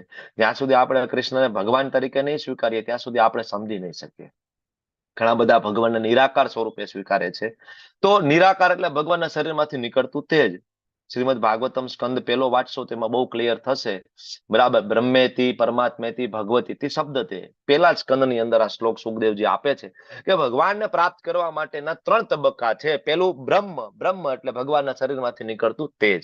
બીજું પરમાત્મા, બ્રહ્મેતિ પરમાત્મેતિ, તો એ જ ભગવાનનું લોકેલાઇઝ સ્વરૂપ બધાના હૃદયમાં જે બિરાજમાન થાય છે, જેને શિરોદક્ષાએ વિષ્ણુ તરીકે પણ ઓળખવામાં આવે છે, ભગવાનનું પરમાત્મા સ્વરૂપ છે. બરાબર. અને ત્રીજું ઓરિજિનલ સ્વરૂપ છે, શ્યામ સુંદર મુરલી મનોહર સ્વરૂપ છે ભગવાન કૃષ્ણનું. એમાંથી જ પરમાત્માનું સ્વરૂપ આવે છે. ભગવાનના શરીરનો જે તેજ છે એને જ બ્રહ્મ તરીકે ઓળખવામાં આવે છે. એટલે આગળ આવશે બ્રહ્મણો હિ પ્રતિષ્ઠા અહમ. ભગવાન કૃષ્ણ કહે છે પરમાત્મા સ્વરૂપે હું જ છું. અહમ આત્મા ગુડાકેશ સર્વભૂતાશય સ્થિત. 10મા અધ્યાયમાં ભગવાન કહેશે, 8મા અધ્યાયમાં કહેશે, 18મા અધ્યાયમાં કહેશે, 13મા અધ્યાયમાં કહેશે કે પરમાત્મા પોતે જ છે. બ્રહ્મ એના શરીરમાંથી નીકળતું તેજ છે. બરાબર. તો બ્રહ્મ, પરમાત્મા અને ભગવાન, આ જે 3 તબક્કા છે ભગવાનની અનુભૂતિના. અને સમજવા માટે એક સાદું ઉદાહરણ આપણે લઈએ કે સૂર્ય હોય, એનો પ્રકાશ આપણા ઘરમાં પડે તો એના પ્રકાશને આપણે સૂર્ય નથી માની લેતા. આપણને ખબર છે કે પ્રકાશ અને સૂર્ય બે જુદા જુદા છે. તે પ્રકાશ છે બ્રહ્મ સમજો. અને સૂર્યનો જે ગોળો જે છે, બરાબર, આપણને એ પણ ખબર છે કે સૂર્યનો ગોળો છે સ્વયં પ્રકાશિત નથી, એની પાછળ કોઈક શક્તિ હોવી જોઈએ. બરાબર. તો સૂર્યનો ગોળો જે છે પરમાત્મા સ્વરૂપ સમજો. અને એને જે શક્તિ સંચારિત કરે છે સ્વયં ભગવાન છે. તો જયારે આ તમે સમજી શકો એનાલોજી, તો ખબર પડે કે ભગવાન કોણ છે. વિષ્ણુ પુરાણની અંદર ભગવાનની વ્યાખ્યા આપી છે. ઐશ્વર્યસ્ય સમગ્રસ્ય વીર્યસ્ય યશ શાસ્ત્રીય જ્ઞાન વૈરાગ્ય યશ ચેવ સન્નમ ભગ ઇતિંગના. કે ભગ એટલે કે ભગવાન કોને કહેવાય? કે જે ષડ ઐશ્વર્યથી પરિપૂર્ણ હોય એને ભગવાન કહેવાય. ષડ ઐશ્વર્ય કયા કયા? તો વિષ્ણુ પુરાણની અંદર એનો ઉલ્લેખ થયો છે. સમૃદ્ધિ, ખ્યાતિ, શક્તિ, જ્ઞાન, ત્યાગ અને સુંદરતા. ભગવાન 6 ઐશ્વર્યથી પરિપૂર્ણ છે. ષડ ઐશ્વર્યથી પૂર્ણ છે. ભગવાનની સમૃદ્ધિ કેટલી છે? સ્વયં બ્રહ્માજી બ્રહ્મ સંહિતાની અંદર ભગવાનની સમૃદ્ધિ વિશે લખે છે. ચિંતામણી પ્રકર સદ્મ સુકલ્પ વૃક્ષ લક્ષાવૃતે સુરભીર વિપાલયંતમ લક્ષ્મી સહસ્ત્ર સત સંભ્રમ સેવ્યમાનમ ગોવિંદમાદિ પુરુષમ તમહમ ભજામી. બ્રહ્માજી આ જગતના પ્રથમ જીવાત્મા, બધા જ ગુરુના ગુરુ અને આપણા બધાના પરમ પિતા. કારણ કે આ જગતમાં સૌ પ્રથમ કોઈ જીવ પ્રગટ થયા હોય તો એ બ્રહ્માજી છે. ભગવાન ગર્ભોદક્ષાય વિષ્ણુજીના નાભીમાંથી કમળ પ્રગટ થયું અને કમળ ઉપર પહેલા આ બ્રહ્માંડના પહેલા જીવ એટલે કોણ? બ્રહ્મા. બ્રહ્મા પછી બધા જીવ 84 લાખ યોની અસ્તિત્વમાં આવી 14 લોકનું નિર્માણ થયું, જે આપણે 5મા અધ્યાયમાં ગોલોક ચાર્ટ સ્વરૂપે આપણે ભણવાના છીએ. બરાબર. તો ભગવાનની સમૃદ્ધિ કેવી છે? ચિંતામણી નામના પથ્થરોથી ભગવાનનું ધામ બનેલું છે. ત્યાં કલ્પ વૃક્ષ આવેલા છે. ભગવાનની સમૃદ્ધિ, ખ્યાતિ, ભગવાનની ખ્યાતિ કેવી છે? હજારો વર્ષો સુધી ભગવાનની ખ્યાતિ, લાખો વર્ષો સુધી. આજે પણ આપણે રામાયણ વાંચીએ તેમ લાગે હમણાંનો પ્રસંગ છે. જયારે તમને ખ્યાલ આવશે કે રામચંદ્રજી આવ્યા એને હજારો નહીં લાખો વર્ષ થયા છે. આપણે કાલની જયારે સ્લાઇડ ભણશું ને સમય, ત્યારે તમને ખબર પડશે કે ત્રેતાયુગ ક્યારે હતો અને રામચંદ્રજી ક્યારે આવ્યા હતા. કૃષ્ણજી 5000 વર્ષ પહેલા આવ્યા દ્વાપર યુગના અંતે.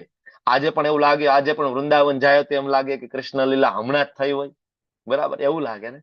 ભગવાનની ખ્યાતિ છે. બાકી કોઈને યાદ ના રાખે. 100 વર્ષ, 200 વર્ષ, 500 વર્ષ, બહુમાં બહુ તો સારામાં સારું કામ કરીએ તો એટલું યાદ રહે. 8 થી 1000 વર્ષ, 1500 વર્ષ પહેલા કોણ રાજા મહારાજા થયા આપણને એટલા યાદ નથી. પણ ભગવાન વિશે બધું જ છે, ડોક્યુમેન્ટેડ છે. બરાબર. ભગવાનની શક્તિ કેવી છે? અનપેરેલલ શક્તિ છે. ભગવાન ખાલી 6 દિવસના હોય અને વિશાળકાય પૂતનાનો વધ કરે છે. ભગવાન 7 વર્ષના હોય, 7 દિવસ અને 7 રાત્રિ સુધી ગિરિ ગોવર્ધનને ધારણ કરે છે, ડાબા હાથની ટટલી આંગળી ઉપર. આ ભગવાનની અનપેરેલલ શક્તિ છે. ભગવાનનું જ્ઞાન, જ્ઞાનનો સોર્સ શું છે? બધું જ જે જ્ઞાન છે અલ્ટિમેટલી ભગવાનમાંથી આવે છે. એટલે ભગવાન ભગવદ્ ગીતાના 15મા અધ્યાયના 15મા શ્લોકમાં ભગવાન કહે છે કે વેદેશ સર્વેર અહમ એવ વેદ્યો વેદાનકૃત વેદવિદ એવ ચ અહમ. કે અલ્ટિમેટલી જે વેદ છે એ વાંચીને મને જાણવાનો છે. કોને? ભગવાન કૃષ્ણને. વેદાનકૃતના વેદાંત સૂત્રનું જે સંકલન કરતા છે હું જ છું. અને એ જ વસ્તુ તમે ભાગવતમ વાંચો તો ભાગવતમ સ્કંદ પહેલો અધ્યાય પહેલો શ્લોક પહેલો, એમાં બહુ ક્લિયરલી લખ્યું છે કે બ્રહ્માજીના હૃદયમાં જ્ઞાન કોને આપ્યું, કોને ઇન્સ્ટોલ કર્યું? તેને બ્રહ્મ હૃદય આદિ કવયે. અને એ જ સ્કંદ બીજો ભાગવતમ વાંચો તો નારદજી બ્રહ્માજીના પ્રથમ પુત્ર જે છે પૂછે છે કે હે પિતાશ્રી, બરાબર, તમે કોની પૂજા કરો છો? તમને આ જ્ઞાન ક્યાંથી પ્રાપ્ત થાય છે? ત્યારે બ્રહ્માજી સ્વયં કહે છે કે મારા પિતાજી ભગવાન કૃષ્ણ, ભગવાન ગર્ભોદક્ષાય વિષ્ણુમાંથી હું પ્રગટ થયો છું. ભગવાન કૃષ્ણ દ્વારા મને જ્ઞાનાન્વિત કરવામાં આવ્યો છે, જેના દ્વારા હું સર્જન કરી શકું છું, જ્ઞાન. અને આ બધું હોય સાથે સાથે ત્યાગ, બહુ ઇમ્પોર્ટન્ટ છે ને. બીજા દિવસે રાજ્યાભિષેક થવાનો હતો અને રાજા બનવાના હતા રામચંદ્રજીને. એ જ સવારમાં ભગવાન બરાબર ગેરુઆ વસ્ત્ર પહેરીને નીકળી જાય છે. શું કામ? તો કે પિતાનું એક વચનના કાજે 14 વર્ષના વનવાસમાં નીકળી જાય છે. તો આ ત્યાગ છે. બધું હોય અને સાથે સાથે ત્યાગ છે. અને સુંદરતા કેવી છે કૃષ્ણની? બરાબર, બ્રહ્માજી લખે છે કંદર્પ કોટિ કમનીય વિશેષ શોભમ ગોવિંદમાદિ પુરુષમ તમહમ ભજામિ. કંદર્પ કોટિ, કંદર્પ એટલે કામદેવ, કોટી એટલે કરોડો. કરોડો કામદેવ જયારે ભગવાનને જોવે છે તો એ પણ મોહિત થાય છે. આવી ભગવાન શ્રી કૃષ્ણની સુંદરતા છે. તો આ બધા પરિપૂર્ણ માત્રામાં હોય, સંપૂર્ણ માત્રામાં હોય, ષડ ઐશ્વર્યથી જે પરિપૂર્ણ હોય. જો આમાંથી એકાદું આપણી પાસે હોય અપૂર્ણ માત્રામાં, કોઈ પાસે થોડું જ્ઞાન હોય, કોઈ પાસે થોડી શક્તિ હોય, કોઈ પાસે થોડી ખ્યાતિ હોય, નામના હોય, થોડી ઘણી સંપત્તિ સમૃદ્ધિ હોય, કોઈ ત્યાગી હોય આ જગતની અંદર, કોઈ પાસે સુંદરતા હોય, પણ 6 સંપૂર્ણપણે માત્ર ભગવાન પાસે હોય છે. એને ભગવાન તરીકે ઓળખવામાં આવે છે. ભગવાન રામ તરીકે આવે ત્યારે પણ ષડ ઐશ્વર્ય એને કહેવાય પ્રગટ કર્યું. કૃષ્ણ તરીકે આવ્યા ત્યારે પણ પ્રગટ કર્યું છે ષડ ઐશ્વર્ય. તો આ વાત થઈ ભગવાન કોને કહેવાય. હવે આપણે આજના મુખ્ય મુદ્દા ઉપર આગળ વધીએ કે અર્જુનના જે 5 પ્રશ્ન અને એના જવાબ. તો અર્જુનનો પહેલો પ્રશ્ન હતો કરુણા. અર્જુન ભગવાનને કહે છે ભગવાન આ બધાનો વધ તો હું નહીં કરી શકું, મારાથી આ બધાનો વધ નહીં થાય, મને આ બધા ઉપર દયા આવે છે. તો આપણે ગઈકાલે વાત કરી હતી કે દયા કોને આવે, કરુણા કોને આવે. બાકી જો ભૌતિક જગતની અંદર તો ભાઈ ભાઈનો વધ થઈ જાય 100 વારના મકાન માટે, બરાબર ને. 5 વીઘા જમીન માટે ભાઈ ભાઈ આખી જિંદગી બોલતા નથી. જોયું છે ને આપણે ભૌતિક જગતની, બહુ કોમન વસ્તુ છે. જયારે યુધિષ્ઠિર મહારાજ છે તો ચક્રવર્તી સમ્રાટ બનવાના આવે. ચક્રવર્તી સમ્રાટ એટલે ખબર છે ને, બીજા બધા રાજાઓ પણ એની અંડરમાં આવે. એક હતું શાસન હોય છે જેને મહાસત્તા તરીકે ઓળખવામાં આવે, કે એના ઈશારે બધી સત્તાઓ ચાલે. આજે તમે કહી શકો જેમ કે અમેરિકા, બરાબર, એમાં જો કે બધા એનું માનતા નથી, પણ થોડું ઘણું કદાચ એક્ઝામ્પલ આપવું હોય તો કે મહાસત્તા, એના ઈશારે જનરલી બધા અર્થતંત્ર ચાલતા હોય. એમ યુધિષ્ઠિર મહારાજ છે ચક્રવર્તી સમ્રાટ બનવાના હતા, મહાસત્તા બનવાના હતા, બરાબર. ને અર્જુનને ખબર હતી કે યુદ્ધનું રિઝલ્ટ એની પોતાની ફેવરમાં આવશે, એટલે તો બરાબર અર્જુન આગળ કહેશે, અને વિશ્વરૂપમાં તો ભગવાન અર્જુનને રિઝલ્ટ જ બતાવી દેશે 11મા અધ્યાયની અંદર કે અર્જુન જોઈ લે તું, બરાબર. તો અર્જુનને તો ખ્યાલ હતો રિઝલ્ટ શું આવશે, બરાબર. અને અર્જુન કહે છે કે આ બધાનો વધ તો હું નહીં કરી શકું. ત્યારે ભગવાન એને સમજાવે છે કે તારી આ જે કરુણા છે ને નકામી છે. તું જે કરુણા કરી રહ્યો છે ને એ કહેવાય ને કે ડૂબતા માણસના વસ્ત્ર બચાવવા માટેની તું કરુણા કરી રહ્યો છે. માણસ કોઈ ડૂબતો હોય, બરાબર, તો માણસને બચાવવો જોઈએ કે એના વસ્ત્ર બચાવવા જોઈએ? તો અમારા પ્રભુપાદ સ્વામી ઉદાહરણ આપે છે, માણસને બચાવવો જોઈએ ને, બરાબર. એમ ખરેખર બચાવવો જોઈએ તો આપણે આ વસ્ત્ર ધારણ કરેલા છે. મેં આજે પુરુષનું વસ્ત્ર ધારણ કર્યું છે, તમે ઘણા બધા સ્ત્રીઓનું વસ્ત્ર ધારણ કર્યું છે, કેટલાય પુરુષનું, કેટલાય નાની ઉંમરનું વસ્ત્ર છે, કેટલાય પાસે મોટી ઉંમરનું વસ્ત્ર છે. પણ અલ્ટિમેટલી આ કોસ્ચ્યુમ છે. આ જે પહેરેલું છે શું છે? આની વાત નથી કરતો, આની વાત કરું છું. આ શું છે? આ કોસ્ચ્યુમ છે, વસ્ત્ર પહેરેલું છે. આપણી ઓરિજિનલ આઈડેન્ટિટી આ છે નહીં. આપણે કોણ છીએ? જો ભારત છે સંતોની ભૂમિ છે, અને લોકોને બહુ સામાન્ય નોલેજ તો બધાને છે કે આપણે શરીર નથી, આપણે આત્મા છીએ, બધાને ખબર છે. બધાને તમે કહેશો તો બધાને ખબર છે કે ભાઈ ભેગું કઈ આવવાનું નથી. આવી સામાન્ય ફિલોસોફી ભારતમાં બધાને ખબર છે કે ભાઈ આપણે શરીર નથી, આપણે આત્મા છીએ. એટલા માટે તો આપણે પિંડદાનની બધી વિધિઓ કરીએ છીએ ને. આપણા પ્રિયજનો જયારે આપણને છોડીને જતા રહીએ છીએ તો શું કામ આપણે પાછળ શ્રાદ્ધ કરીએ છીએ? જો આપણે ખાલી શરીર માનતા હોય તો શરીર તો આપણે સળગાવી દીધું સ્મશાનમાં જઈને, તો વાર્તા પૂરી થઈ જવી જોઈએ ને ત્યાં. આપણે એવું નથી કરતા. આપણે શરીરનો અંતિમ સંસ્કાર થયા પછી આપણે ઘરે આવીને એના માટે કથા કરીએ છીએ, કીર્તન કરીએ છીએ, ગરુડ પુરાણનું વાંચન કરીએ છીએ, શ્રાદ્ધ વિધિ કરીએ છીએ, આપણે પિંડદાનની વિધિ કરીએ, આપણે તર્પણ કરીએ છીએ, બધું કરીએ છીએ ને આપણે હિન્દુ સનાતીઓ. શું કામ? આપણને ખબર છે કે શરીરના નાશ થવાથી નાશ ખરા અર્થમાં થતો નથી, આગળ એની ગતિ ચાલુ રહે છે. આ બેઝિક ફિલોસોફી આપણને ક્લિયર છે. આપણે એટલા ભાગ્યશાળી છીએ. બાકી વિદેશમાં લોકોને એ ખબર નથી કે આ શરીર પછી કઈક છે, શરીર ઉપર પણ કઈક છે. આપણે એટલા ભાગ્યશાળી છીએ, બરાબર. તો હવે ભગવાન અર્જુનને કહે છે શ્રી ભગવાન ઉવાચ. હવે આમ કેવા જાવ તો ભગવદ ગીતા અહીંથી જ ચાલુ થાય, પહેલા અધ્યાયમાંથી પણ નહીં. બીજા અધ્યાયના 11મા શ્લોકથી ભગવાન પહેલું જ્ઞાન આપવાની શરૂઆત કરે અર્જુનને. શું કહે છે? અશોચાનન્વ શોચસ્તમ પ્રજ્ઞાવાદાશ્ચ ભાષસે ગતાસુન અગતાસુંશ્ચ નાનું શોચંતિ પંડિતા. અર્જુન, તું પંડિત જેવી વાત કરે છો, પ્રજ્ઞાવાદાશ્ચ ભાષસે, બહુ વિદ્વાન હોય એવી તું વાતો કરે છો, પણ તું વિદ્વાન નથી. જેવા ભગવાનને ગુરુપદ ઉપર બિરાજમાન કર્યા અર્જુને, તરત જ ભગવાને અર્જુનનો કાન ખેંચવાનું ચાલુ કર્યું. બરાબર, અર્જુન તું વાતો કરે છો, અલગ અલગ દલીલો આપે છો, કરુણા, કોઈ આનંદ નથી, પાપનો ભય, કૌટુંબિક પરંપરાનો નાશ, બધી વાત સાચી, પણ તું વિદ્વાન નથી. કારણ કે તું ચિંતા એની કરે છો જેની ચિંતા ના કરવી જોઈએ. અશોચાન અન્વશોચસ્ત્વમ, બરાબર. ભગવાન કહે છે ગતાસુન, અસુન એટલે પ્રાણ, ગત એટલે ગયેલા, જેના પ્રાણ જતા રહ્યા છે ને કે મૃત એટલે મરી ગયેલા. અને બીજું અગતાસુન એટલે જે નથી ગયા, અસુન પ્રાણ એટલે કે જીવિત. બુદ્ધિશાળી મનુષ્ય, વિદ્વાન મનુષ્ય જીવિત કે મૃત માટે શોક કરતો નથી, કારણ કે જાણે છે કે આ તો ખાલી કોસ્ચ્યુમ છે, અને મૃત્યુ છે એ શાશ્વત સત્ય છે ને. મૃત્યુ તો આવવાનું જ છે ને, બધાને ખબર છે ને અહીંયા જેટલા છે બધાને, કે કોઈ અમર પટ્ટો લઈને આવ્યા છે નહીં ને. કોઈ બ્રહ્માજીને ભગવાન કૃષ્ણ અને રામચંદ્રજીને પ્રસન્ન નથી કરી દીધો ને. ચિરંજીવી ભવ, હનુમાનજી મહારાજને વરદાન આપ્યું હતું રામચંદ્રજીએ, બરાબર. તમને કોઈને આપ્યું નથી ને, તો આ લાગુ ના પડે તમને આ ફિલોસોફી. નહીતર આ ફિલોસોફી બધાને લાગુ પડે. એટલે ભગવાન કહે છે કે જીવિત કે મૃત માટે વિદ્વાન મનુષ્યો છે શોક કરતા નથી, બરાબર. તો આગળ ભગવાન અર્જુનને કહે છે કે અર્જુન, તને એવું લાગે કે તું આ બધાનો વધ કરી નાખે છે, ગુરુ દ્રોણનો, ભીષ્મદેવનો, તો આ બધા મરી જશે, આનું આઈડેન્ટિટી સમાપ્ત થઈ જશે, પૂરું. જેમ હમણાં મેં તમને કીધું કે આપણને બધાને ખબર છે કે ખાલી અંતિમ સંસ્કાર કરવાથી આઈડેન્ટિટી સમાપ્ત થઈ જતી નથી. એટલા માટે તો પિતૃ તર્પણ કરીએ, પિંડદાન કરીએ, નહીતર આપણે શું કામ કરવાના હતા મરી ગયા પછી? આપણને ખબર છે કે શરીરનો નાશ થયે આત્માનો નાશ થતો નથી. આત્મા ગતિ કરે છે, અલગ અલગ યોનિમાં એને ફરીથી જન્મ લેવા પડે છે. આ બધું આપને ખ્યાલ છે. એટલે ભગવાન અર્જુનને સમજાવે છે, અર્જુન નત્વેવાહમ જાતુ નાશમ નત્વમ નેમે જનાધિપઃ ન ચેવ ન ભવિષ્યામઃ સર્વે વયમતઃ પરમ. અર્જુન, એવું ક્યારે નહોતું. આ શ્લોકની અંદર બે મહત્વની ફિલોસોફી છે.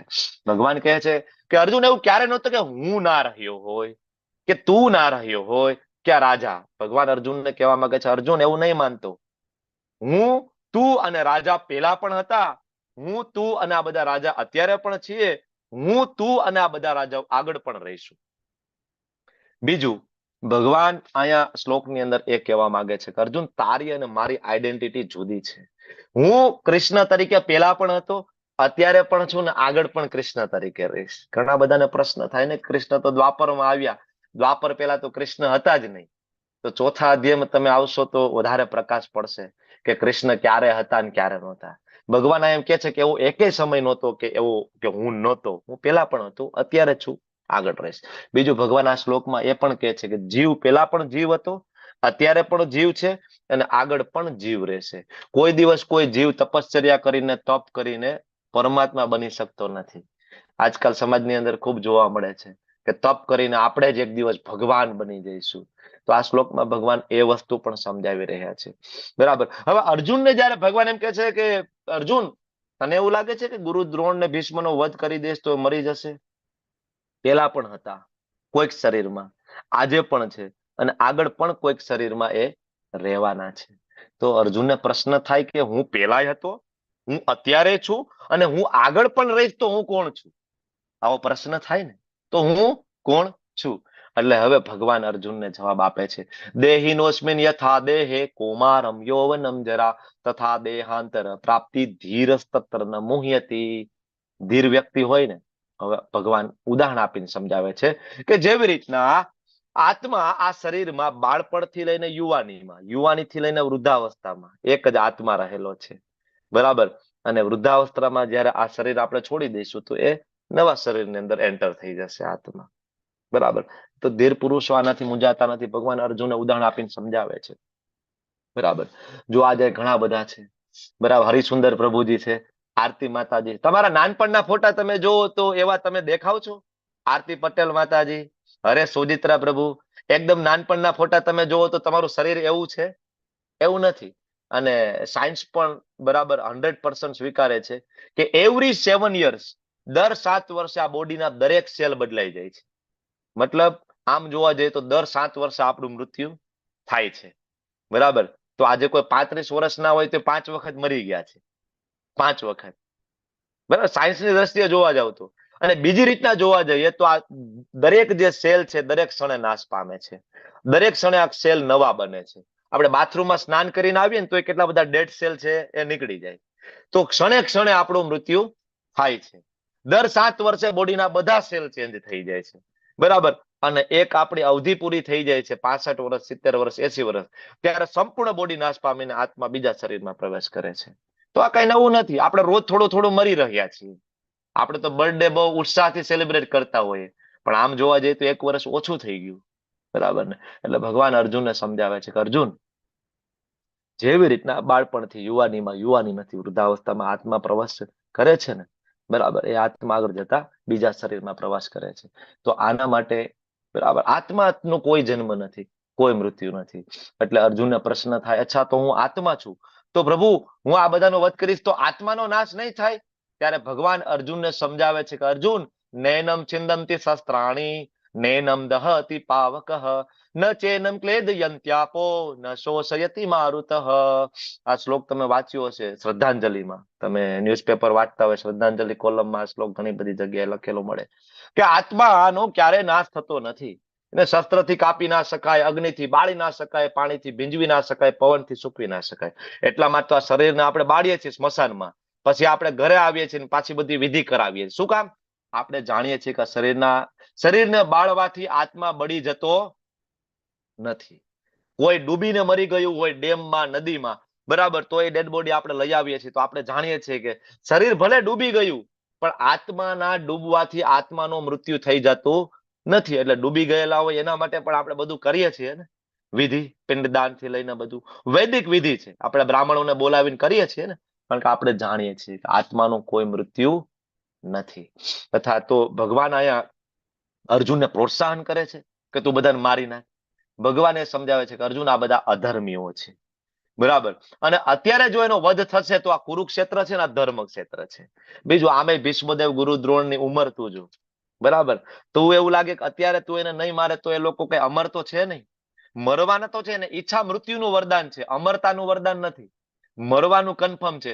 તો અત્યારે મરશે તો મારી સમક્ષ મરશે. બીજું ધર્મ ક્ષેત્ર છે અને એને આગળનો સારો જન્મ પ્રાપ્ત થશે, સારું શરીર પ્રાપ્ત થશે, બરાબર. અને બીજું આવનારા સમયની અંદર લોકોને ખબર પડશે કે અધર્મની સાઈડમાં જે રહેશે એનો સંહાર થશે, બરાબર. એટલા માટે તું આનો વધ કર.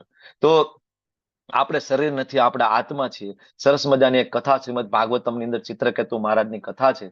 સ્કંદ લગભગ 6થો સ્કંદ છે અને એમાં ભગવાનના મહાન ભક્ત ચિત્રકેતુ મહારાજ એક વખત ખૂબ દુઃખી હોય છે. રાજા છે, કેટલી બધી રાણીઓ છે એને. અને એક દિવસ એના ગુરુ અંગીરા ઋષિ આવે છે. ગુરુ રાજાને જોવે છે તો ખબર પડી જાય છે કે રાજા કઈક ચિંતામાં છે. તો એના ગુરુ પૂછે છે, રાજન શું ચિંતા છે? ત્યારે ચિત્રકેતુ મહારાજ કહે છે કે હે ગુરુદેવ, બધું સારું છે પણ શેર માટીની ખોટ છે, બરાબર. દીકરો નથી મારે, બરાબર. તો એના ગુરુ કહે છે કે અત્યારે તું દુઃખી છો અને તારે દીકરો થશે, સંતાન થશે તો પણ તું દુઃખી રહીશ. ચિત્રકેતુ મહારાજને એમ થયું કે કદાચ ઉડાવ છોકરો આવશે, કદાચ મને બદનામ કરશે, પણ ના હોય એના કરતા હોય સારું ને. નહીં મામો કરતા કાણો મામો શું ખોટું, આપણે ગુજરાતીમાં કહેવત છે ને. એટલે ચિત્રકેતુ મહારાજ વિનંતી કરે છે અંગીરા ઋષિને કે ભાઈ તમે તમારા યોગના બળે મને પુત્રનું વરદાન આપો, બરાબર. અંગીરા ઋષિ વરદાન આપે છે કે ભાઈ જાઓ, તથાસ્તુ થશે. થોડા દિવસમાં એમના પત્નીને ત્યાં પુત્ર પ્રાપ્ત થાય છે. તો હવે જે પત્નીના ખોળે પુત્ર રત્ન પ્રાપ્ત થયું એ પત્ની રાજાને ખૂબ પ્રિય થઈ ગઈ અને બાકીની જે બધી પત્ની એને પુત્ર ના આપી શકી એ બધી પત્નીઓ પ્રત્યે રાજાનું ઓરમાયું વર્તન થયું, બરાબર. એટલે બીજી બધી પત્નીઓ ખૂબ દુઃખી થઈ ગઈ કે રાજા હવે અમને બોલાવતા નથી, અમારી સાથે વાતો નથી કરતા, અમને વાલ નથી કરતા. એક જ રાણીમાં બરાબર રચ્યા પચ્યા રહે છે, બીજી બધી રાણીઓ ભેગી થઈ. આનું કારણ શું? તો કે નવો આવનારો રાજકુમાર. બધી રાણીઓ ભેગી થઈ અને ભેગી થઈને નવા આવેલા રાજકુમારને ઘોડિયામાં ઝેર આપી દે છે અને મારી નાખે છે, બરાબર. ખબર પડે છે ચિત્રકેતુ મહારાજને અને રાણીને કે અમારા પુત્રનો વધ થઈ ગયો, મરી ગયો. કાળો કલ્પાત કરી મૂકે છે. રાજા ભૂલી જાય છે, મુકટ પડી જાય છે. આખું જે શહેર, આખું જે રાજ્ય છે ડૂબી જાય છે શોકની અંદર, બરાબર. અને ખૂબ રડે છે. ત્યારે ફરીથી એમના ગુરુ તમે જોવો છો અંગીરા ઋષિ અને એમના મિત્ર નારદજી બને ત્યાં પ્રગટ થાય છે. ત્યારે આ ચિત્રકેતુ મહારાજ કહે છે નારદજીને કે તમે તો યોગી છો, પરમ જ્ઞાની છો, તમે તો ઉચ્ચિત થયેલી આત્માને પણ બોલાવી શકો છો. હે ગુરુવર, મારા ઉપર કૃપા કરો. અને મેં મારા પુત્ર સાથે વાત પણ નથી કરી અને એનું મૃત્યુ થયું છે. એકવાર એને ફરીથી બોલાવો ને થોડી વાર માટે મારે એની સાથે વાત કરવી છે. નારદજી પોતાની યોગ શક્તિના વડે ઉચ્ચિત થયેલી આત્માને ફરીથી બોલાવે છે. બાળક ઘોડિયામાં ઊભું થાય છે. નારદજી કહે છે કે તારા પિતાને તારી સાથે વાત કરવી છે. બાળક કહે છે કે કયા પિતાની વાત કરો છો તમે, બરાબર. મારા તો ઘણા બધા જન્મ થયા છે. હું ક્યારેક કાગડાની યોનીમાં હતો, ક્યારેક કૂતરાની યોનીમાં હતો, ક્યારેક મચ્છર માખીની યોનીમાં હતો, ક્યારેક જળચર, ક્યારેક વૃક્ષની યોનીમાં હતો, ક્યારેક હું દેવોની યોનીમાં પણ હતો અને કેટલી વખત મનુષ્ય યોનીમાં પણ આવ્યો. કયા જન્મના પિતાની વાત કરો છો?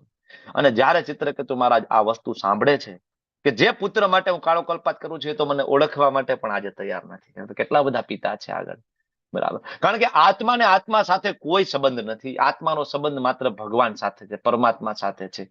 જીવેર સ્વરૂપ હોય કૃષ્ણ નિત્ય દાસ. જીવની ઓરિજિનલ આઈડેન્ટિટી છે દાસ ભગવાનનો, બરાબર. આત્માનો આત્મા સાથે કોઈ સંબંધ નથી. આ જયારે સાંભળે છે, બહુ લાંબી ચર્ચાઓ છે, ઘણા બધા અધ્યાય 14 થી લઈને 16, 14, 15, 16 3 અધ્યાયમાં ચર્ચા છે શ્રીમદ ભાગવતમની અંદર. ચિત્રકેતુ મહારાજને ખબર પડી જાય છે. આ સેમ જે આપણે સાંખ્ય યોગની જે ચર્ચા કરીએ છીએ જ્ઞાન ત્યાં આપે છે, ખબર પડી જાય છે, બરાબર. તો આવી રીતના અર્જુનના પહેલા પ્રશ્નના જવાબમાં ભગવાન અર્જુનને કહે છે, અર્જુન તું ખોટો શોક કરી રહ્યો છે. હવે અર્જુનનો બીજો પ્રશ્ન હતો કે ભગવાન આમાં કોઈ આનંદ નથી, આ બધા મરી જશે, કોને બતાવીશું અમે કે અમે ચક્રવર્તી સમ્રાટ બન્યા? કોને બતાવીશું? આમાં કોઈ આનંદ નથી. ત્યારે ભગવાન અર્જુનને કહે છે, અર્જુન કોઈ આનંદ નથી કેવી વાત કરે છો તું? 37મા શ્લોકમાં ભગવાન અર્જુનને કહે છે, હતો વા પ્રાપ્સ્યસી સ્વર્ગ. અરે હણાઈ જઈશ તો તને સ્વર્ગ મળશે. કારણ કે શું કામ સ્વર્ગ મળશે? ધર્મ ક્ષેત્ર. આપણે ગઈકાલે વાત ન કરી પહેલા શ્લોકની અંદર, ધર્મ ક્ષેત્રે કુરુક્ષેત્રે, યાદ આવ્યું ને? તો ધર્મ ક્ષેત્ર હોવાના કારણે, ભગવાનની ઉપસ્થિતિ હોવાના કારણે, ભગવાનના પક્ષમાં હોવાના કારણે કદાચ અર્જુનનું મૃત્યુ થાય તો ઉપરના લોકમાં ગતિ થવાની છે, કારણ કે ક્ષત્રિય ધર્મ નિભાવતા નિભાવતા મૃત્યુ પામે છે, બરાબર. અને જો જીતી જશે તો કે જીતવા ભોગશે છે મહિમ. અરે તું રાજા બનવાનો છે, ચક્રવર્તી સમ્રાટ બનવાનો છે. તો અરે બે હાથમાં તો લાડુ છે, એક હાથમાં સ્વર્ગ છે, એક હાથમાં ચક્રવર્તી સમ્રાટપણું છે. આમાં ખોટનો સોદો ક્યાં છે? તું એમ કે છે કોઈ આનંદ નથી, બંને હાથમાં તો લાડુ છે. તસ્માદ ઉત્તિષ્ઠ કૌંતેય યુદ્ધાય કૃત નિશ્ચય. તેથી ઉભો થા અને તું યુદ્ધ કર. ભગવાન અર્જુનને કહે છે કોઈ આનંદ નથી ને, બે હાથમાં લાડુ છે, ઉભો થા અને તું યુદ્ધ કર. એક બાજુ સ્વર્ગનું રાજ્ય છે, એક બાજુ આખા પૃથ્વીનું ચક્રવર્તી સમ્રાટપણું છે, બરાબર. અને તું કહેશ કે કોઈ આનંદ નથી. અરે અર્જુન, તારા શત્રુઓ અનેક પ્રકારના કડવા વેણથી તારું વર્ણન કરશે, તારા સામર્થ્યના ધિકાર છે. ક્ષત્રિય માટે આનાથી વધારે બીજું દુઃખદાયી શું હોઈ શકે? કોઈ આનંદ નથી એવી વાત કરે છો. તું ક્ષત્રિય છો. કોઈ એવું નહીં કે અર્જુન દયાળુ હતો, અર્જુન કૃપાળુ હતો. બધા કહેશે કે અર્જુન ડરપોક હતો, ભાગી ગયો. સામે કર્ણ હતા, ગુરુ દ્રોણ હતા, ભીષ્મદેવ હતા, ભાગી ગયો. અર્જુન ડરપોક છે. અને ક્ષત્રિય માટે આ મેણું છે એના કરતા ગળું કપાવી દેવું વધારે યોગ્ય રહેશે, બરાબર. ક્ષત્રિયને કોઈ કહે તું ડરપોક છે, તો આનાથી વધારે દુઃખદાયી બીજું કાંઈ નહીં હોય. ભગવાન બીજા પ્રશ્નોનો જવાબ અર્જુનને સકામ કર્મથી આપ્યો કે આ કરીશ તો આ મળશે, સ્વર્ગ મળશે, રાજ્ય મળશે. એને કહેવાય સકામ કર્મ, કે આ કરવાથી આ મળે. નીચા લેવલની ફિલોસોફી છે, ધીમે ધીમે ભગવાન એને ઉપરના લેવલની ફિલોસોફી તરફ લઈ જશે. અર્જુનનો ત્રીજો પ્રશ્ન હતો કે ભગવાન આ બધાને મારી નાખીશું તો પાપ નહીં લાગે આપણને? આટલા બધા લોકોનો વધ થશે તો? શાસ્ત્રમાં તો એવું લખ્યું છે, બરાબર, કે મનુષ્ય વધ કરવાથી પાપ લાગે. ભગવાન અર્જુનને સમજાવે છે કે અર્જુન, યુદ્ધ કરવું એ તારો ધર્મ છે, કારણ કે તું ક્ષત્રિય છો. ક્ષત્રિયના લક્ષણો 18મા અધ્યાયમાં આપણે ભણીશું કે ક્ષત્રિયના શું ફરજો છે. તો ભગવાન કહે છે તારા કર્તવ્યની તું ઉપેક્ષા કરીશ તો પાપનું ફળ તને અવશ્ય મળશે. શું કામ? આજે તું બલશાલી છો, તું ધારે તો અધર્મને નાથી શકે એમ છો, અને આજે તું એ નહીં કરે તો આવતા સમયની અંદર દુર્યોધન જેવો અધર્મી માણસ સિંહાસન ઉપર બેસે તો તને શું લાગે છે કે જે દુર્યોધન પોતાની સગી ભાભીને નિર્વસ્ત્ર કરી શકતો હોય ભરી સભામાં, તો એ રાજ્યની કઈ સ્ત્રી છે એના રાજ્યની, એના શાસનની હેઠળ સુરક્ષિત રહેશે? આજે તું આ અધર્મીઓનો નાશ નહીં કરે ને, તો આવતીકાલે જયારે આ રાજા બનશે તો સમગ્ર પૃથ્વીની બધી જ સ્ત્રીઓ, બધી જ કુંવારિકાઓ છે તને શ્રાપ આપશે, અને એના પાપનું ફળ તને જરૂરથી લાગશે. કારણ કે અર્જુનમાં એ સામર્થ્યતા હતું આ રોકવાનું, પણ અર્જુને ના કર્યું. યોદ્ધા તરીકેની તારી કીર્તિ તારે ગુમાવી પડશે, બરાબર. અને બીજું, પાપની ચિંતા નહીં કર. ભગવાન 40મા શ્લોકમાં ભક્તિ યોગ અર્જુનને સમજાવે છે. નેહા વિક્રમનાશોસ્તિ પ્રત્યવાયો ન વિદ્યતે શું અલ્પમ. ભગવાન કે થોડુંક પણ પ્રયત્ન કરીશ ને, ધર્મસ્ય, ધર્મ માટે. ધર્મ એટલે શું? ભાગવતમની અંદર ધર્મની વ્યાખ્યા આપી છે. સવે પુંસા પરો ધર્મ યતોર ભક્તિર અધોક્ષજે. ધર્મ એટલે ભગવાનની પ્રસન્નતા માટે જે કંઈ કરવામાં આવે છે ને ધર્મ કહેવાય. ધર્મ તું સાક્ષાત ભગવત પ્રણીતમ. ભગવાનના મુખમાંથી નીકળેલા શબ્દને ધર્મ તરીકે ઓળખવામાં આવે છે. ભગવાનને આપેલા જે આદેશ છે એને ધર્મ તરીકે ઓળખવામાં આવે છે. ધર્મ એટલે ડ્યુટી, ધર્મ એટલે આપણી ફરજ, બરાબર. એટલે ભગવાન કહે છે કે ધર્મ માટે હું જે કહું છું એના માટે તું કરીશ તો ત્રાયતે મહતો ભયાત, તારું મહાન ભયમાંથી રક્ષણ થશે. પાપની તું ચિંતા કરીશ નહીં. હનુમાનજી મહારાજે વિચાર્યું નથી. ભગવાન કૃષ્ણ અર્જુનને સમજાવે છે કે હનુમાનજી મહારાજે બિલકુલ નથી વિચાર્યું કે રામચંદ્રજીની પ્રસન્નતા માટે આખી લંકાને બાળીને ભસ્મ કરી નાખી હતી, તો કેટલા કેટલા નાના નાના બાળકો ને પશુ ને બધાનો નાશ થયો હશે ને એની અંદર. તો હનુમાનજી મહારાજે વિચાર્યું હતું કારણ કે મારા રામચંદ્રજી પ્રસન્ન છે ને, મારા રામચંદ્રજીનો આદેશ છે, ને બાળીને ભસ્મ કરી હતી. તો આજ સુધી આપણે જોયું છે કે હનુમાનજી મહારાજને કોઈ નરકની યાતનાઓ ભોગવવી પડી, કોઈ શાસ્ત્રમાં ઉલ્લેખ છે એવો કે હનુમાનજી મહારાજને પાપ લાગ્યું હોય? નહીં, બરાબર ને. એટલે ભગવાન સમજાવે છે એને અર્જુન, તું તારું નિયત કર્તવ્ય કર્મ કર. કર્મણ્યે વાધિકારસ્તે મા ફલેષુ કદાચનમ.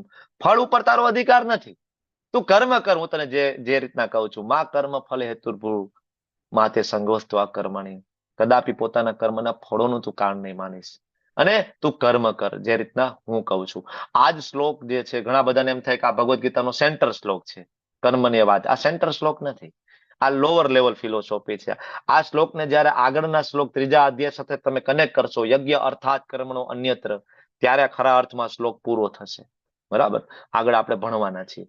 તો હવે અર્જુનનો ચોથો પ્રશ્ન, બધી પરંપરાનો નાશ નહીં થઈ જાય કારણ કે કાકા, મામા, દાદા, પિતા બધા તો અહીંયા છે. નાના નાના બાળકોને કોણ શીખડાવશે કઈ રીતના પિંડદાન કરવાનું છે, શ્રાદ્ધ કેવી રીતના કરવાનું છે, તર્પણ કેવી રીતના કરવાનું છે, સંસ્કાર, માતા પિતાને કેમ નમસ્કાર કરવાના, બ્રહ્મ મુહૂર્તમાં ઉઠવાનું, મંગલા આરતી કરવાની કોણ શીખડાવશે? ત્યારે ભગવાન કહે છે, અર્જુન તું ચિંતા નહીં કરીશ. ત્રૈગુણ્યા વિષયા વેદા નેસ્ત્રય ગુણ્યો ભવા અર્જુન. હે અર્જુન, વેદોની અંદર પ્રકૃતિના 3 ગુણો વિશેની ચર્ચાઓ છે, અલગ અલગ પરંપરાઓ વિશેની ચર્ચા. આ બધા દ્વંદ્વોમાંથી તું બહાર નીકળ. સારું ખરાબ, શુભ લાભ માંથી તું બહાર નીકળ. આત્મપરાયણ થા. હું તને જે રીતના કહું છું એ પ્રમાણે કર. કારણ કે ભગવાન હજી આગળ એને એક્ઝામ્પલ આપીને સમજાવે છે કે યાવનાર્થ ઉદપાને સર્વત સંપ્લુતો કે જેવી રીતના એક ગામની અંદર અલગ અલગ 5 પ્રકારના કુવા હોય. એક વાસણ ઘસવા માટેનો કુવો હોય, કપડા ધોવા માટેનો કુવો હોય, ભગવાનની સેવા માટેનો કુવો હોય, પાણી પીવા માટેનો કુવો હોય, બરાબર. પણ જો એ જ ગામમાંથી સ્વચ્છ નદી વહેતી હોય તો બધા હેતુઓ ત્યાં સરી જાય છે એક જ નદીમાંથી. એમ ભગવાન કહે છે, અર્જુન તું પરંપરાની ચિંતા ના કરીશ. જ્યારે બ્રાહ્મણસ્ય વિજાનત, યુધિષ્ઠિર મહારાજ જ્યારે જે બ્રહ્મને જાણે છે, વેદોને જાણે છે, એવા યુધિષ્ઠિર મહારાજ જ્યારે સિંહાસન ઉપર બેસવાના છે ને, તો પછી પરંપરાની ચિંતા તારે ક્યાં કરવાની જરૂર છે? કારણ કે ધર્મરાજ છે. તને શંકા છે કે યુધિષ્ઠિર મહારાજના શાસન હેઠળ કોઈ અધર્મી બનશે? બરાબર. અને છેલ્લો પ્રશ્ન અર્જુનનો હતો કે ભગવાન અનિર્ણિતા, મારે શું કરવું જોઈએ, મને સમજાતું નથી. ત્યારે ભગવાન બહુ ક્લિયરલી સમજાવે છે, વ્યવસ્થાત્મિકા બુદ્ધિ રે કે કુરુ નંદન બહુ શાખાય અનંતાશ્ચ બુદ્ધિયો અવ્યવસાય નામ. વ્યવસાયત્મિકા બુદ્ધિ, બુદ્ધિનો ઓરિજિનલ વ્યવસાય શું છે? એમાં ઇન્વેસ્ટ કરો. મૈયા આવેશે મનો એમાં, મયી બુદ્ધિ નિવેશ. આગળ મન મારામાં આપી દે. મયી બુદ્ધિ નિવેશય, બુદ્ધિને ભગવાનની સેવામાં લગાડવાની છે. બુદ્ધિ ભગવાનને ઓળખવામાં, સમજવામાં લગાડવાની છે. તો આવી બુદ્ધિને વ્યવસ્થાત્મિક બુદ્ધિ કહેવાય. મતલબ ભગવાનનો ભક્ત. ભગવાનનો ભક્ત છે એ બુદ્ધિને ભગવાનની સેવામાં લગાડે છે. તો એક કુરુ નંદન, એક એનો રસ્તો એક જ છે. એ દ્રઢ સંકલ્પ છે. એની પાસે 5 રસ્તા નથી. એને ખબર છે મારા જીવનમાં આ જ કરવાનું છે. એટલે ભગવાનના ભક્તો નિર્ણયમાં પાકા હોય છે. બરાબર. બહુ શાખા અનંતાશ્ચ, બરાબર. ઘણા બધા રસ્તાઓ હોય છે કોકની સામે. કોની? તો કે બુદ્ધયો અવ્યવસાયી નામ, જેની બુદ્ધિ અનેક શાખામાં વિભક્ત થઈ ગઈ, દ્રઢ નિશ્ચય થતા નથી. આ જ બુદ્ધિ, તમને એમ થાય કે બુદ્ધિમાં મેં કેમ ભક્તિ સમજાવ્યું છે? તો 10મા અધ્યાયના 8મા શ્લોકમાં બુદ્ધિશાળીની વ્યાખ્યા આપી છે. અહમ સર્વસ્ય પ્રભો મત સર્વમ પ્રવર્તતે ઇતિ મત્વા ભજન્તે મામ બુધા ભાવ સમન્વિતા. બુદ્ધિમાન કોણ છે? બુદ્ધિને ક્યાં લગાડે છે બુદ્ધિમાન વ્યક્તિ? એટલે આ શ્લોક અને 10મા અધ્યાયના 8મા શ્લોકને કનેક્ટ કરશો તો તમે આને સમજી શકશો. બરાબર. અને આ બધા પ્રશ્નના જવાબ જે જાણી લે એને કહેવાય સ્થિત પ્રજ્ઞ. સ્થિત પ્રજ્ઞ થઈ જાય છે વ્યક્તિ. તો અર્જુન ભગવાને પ્રશ્ન પૂછે છે કે ભગવાન સ્થિત પ્રજ્ઞને કેવી રીતના ઓળખી શકાય? કેવી રીતના બેસે છે? કેવી રીતના ચાલે છે? એનું આચરણ કેવું છે? આ બધા પ્રશ્ન અર્જુન ભગવાનને પૂછે છે. અને પછી ભગવાન આ અધ્યાયમાં સ્થિત પ્રજ્ઞના લક્ષણો વિશે ચર્ચા કરે છે. આ બધી ચર્ચામાં ભગવાન છેલ્લે સમજાવે છે કે કોઈ વ્યક્તિનું પતન કેવી રીતના થાય છે. કોઈ વ્યક્તિનું આર્થિક પતન થયું, કોઈ વ્યક્તિનું નામના ખરાબ થઈ, બરાબર. રાતોરાત થતું નથી. કોઈ વ્યક્તિ સુસાઇડ કરે છે, રાતોરાત નથી થતું. આની પાછળ 8 તબક્કાઓ છે. અને એ 62મો અને 63મો શ્લોક. ધ્યાયતો વિષયાન પુંસ સંગસ્તે સુપજાયતે સંગાત સંજાયતે કામ કામાત ક્રોધો વિજાયતે. શરૂઆત થઈ છે ધ્યાયતો વિષયાન પુંસ. ઇન્દ્રિય વિષયનું જ્યારે તમે ચિંતન કરો છો તો શું થાય? એમાં આસક્તિ થઈ જાય છે. આસક્તિથી એને ભોગવવાની ઈચ્છા ઉત્પન્ન થાય છે. અને પછી ના મળે તો પણ ક્રોધ આવે, અને મળી જાય તો કોઈ દી સંતોષ નથી થતો, એટલા માટે પણ ક્રોધ આવે છે. અને ક્રોધમાંથી શું થાય? ક્રોધાત ભવતી સમોહ. જ્યારે ક્રોધ આવે ત્યારે સમોહ, ડિલ્યુઝન, સારા સારનો વિવેક છે કોઈ બેસે છે. સમોહા સ્મૃતિ વિભ્રમ. બરાબર. જે પ્રીવિયસ જે પનિશમેન્ટ મળી હોય, સજા, એ વ્યક્તિ ભૂલી જાય છે. સ્મૃતિનો વિભ્રમ થઈ જાય છે. અને સ્મૃતિ ભંસાત બુદ્ધિ નાશો, બુદ્ધિનો નાશ થવાના કારણે છેલ્લેનું પતન થાય છે. સાદું એક ઉદાહરણ આપીને તમને સમજાવું કે 8 જે આ તબક્કા છે પતનના, બરાબર. આમાં તમે કોઈ પણ વસ્તુને મૂકી શકો. ધારો કે કોઈ વ્યક્તિ છે, સાદું એક્ઝામ્પલ આપણે આપીએ કે અલ્ટો લેવાની, બરાબર, મારુતિ અલ્ટો લેવાની એની હેસિયત હોય, અને વ્યક્તિ જયારે રોડ ઉપર જાય ને BMW કાર જોવે, મર્સિડીઝ જોવે, અને એ વિચારે, જોવામાં વાંધો નથી, આ શબ્દ વાપર્યો છે ધ્યાયતો. ધ્યાયતો એટલે ચિંતન કરવું. દ્રષ્ટવા શબ્દ નથી. જોવામાં વાંધો નથી. જોઈને ઘરે આવીને આપને ખબર પડી જાય કે ભાઈ આપણી કેપેસિટી નથી, સરસ દેખાય છે, પણ ઘરે આવીને ધ્યાયતો ચાલુ કરે તો કે ના ના આપણે મર્સિડીઝ હોય તો કેવું સારું. મારી પાસે BMW હોય તો કેવું સારું. તો શું થશે? સતત એના વિચાર કરવાથી સંગત તે શુભ જાય તે, એમાં એટેચમેન્ટ થઈ જશે, ગમવા લાગશે. ના ના, મારે આ જોઈ છે. બરાબર. તો શું થશે? સંગાત સંજાય તે કામ. મારી પાસે પણ હોવી જોઈએ. એની પાસે છે તો મારી પાસે કેમ નથી? મેં એવા કયા કર્મ કર્યા છે કે એની પાસે છે, મારી પાસે નથી? એ તો પાપી છે, તો એની પાસે છે ફોર્ચ્યુનર, મારી પાસે કેમ નથી? ના મળે એટલે એનાથી ક્રોધ ઉત્પન્ન થશે. અને કદાચ હપ્તા કરશે ને લોન લઈ લેશે ને કદાચ લઈ લેશે તો પણ શું થશે? છેલ્લે હપ્તા નહીં ભરી શકાય. બરાબર. એના કારણે પણ ક્રોધ આવશે. કામાત ક્રોધો વિજાય છે. અને જ્યારે આવો ક્રોધ આવશે ત્યારે ખબર નહીં પડે, સારા સારનો વિવેક ભૂલાઈ જશે, શું સારું ને શું ખરાબ. બરાબર. અને આના કારણે શ્રુતિ વિભ્રમ, એટલે કે પહેલી વખત પણ આવું થયું હતું. બરાબર. કોઈકના રવાડે ચડી અને આવું કર્યું હતું અને ખૂબ દુઃખી થયા હતા. આ વસ્તુ ભૂલાઈ જશે અને જેના કારણે બુદ્ધિનો નાશ થઈ જશે. પછી તો આપણે કહીએ છીએ ને, વિનાશ કાલે વિપરીત બુદ્ધિ. બરાબર. મારે પાસે ના હોય તો કોઈ પાસે ના હોવી જોઈએ. ચોરી કરશે, આતંકવાદી વૃત્તિ, આ બધી ચાલુ થશે. બરાબર. અને છેલ્લે એનું પતન થશે. તો આવી રીતના કોઈનું પણ પતન થાય, નામનાનું પતન થાય, આર્થિક રીતે પતન થાય, કોઈ વ્યક્તિ સુસાઇડ કરે છે, એ રાતોરાત થતી પ્રક્રિયા નથી. 8 તબક્કામાંથી પસાર થાય. એટલે ભગવાનનો ભક્ત છે બહુ સાવચેત હોય છે, હંમેશા આ 2 શ્લોક યાદ રાખે છે. બરાબર. અને જોવે છે. બરાબર. વહેલી તકે અહીંથી અટકી જવાનું છે. ધ્યાય તો વિષયાન પુંસ સંગસ્તે શુભ જાય તે, સંગાત સંજાય તે કામ. અહીંથી જો બ્રેક લાગી ગઈ તો આગળનો જે તબક્કો છે એ આવતો અટકી જાય છે. બરાબર. બાકી ભગવાન આગળ કહેશે કે સૌથી મોટો દુશ્મન કામ છે. આ જગતની અંદર જેટલા પણ પાપ કાર્યો થાય છે એ બધાનો બેધની અંદર કામ છે, મૂળ જે છે કામ છે. એટલે તો 3 જે નરકના દ્વાર ભગવાન કહેશે કાલના અધ્યાયમાં.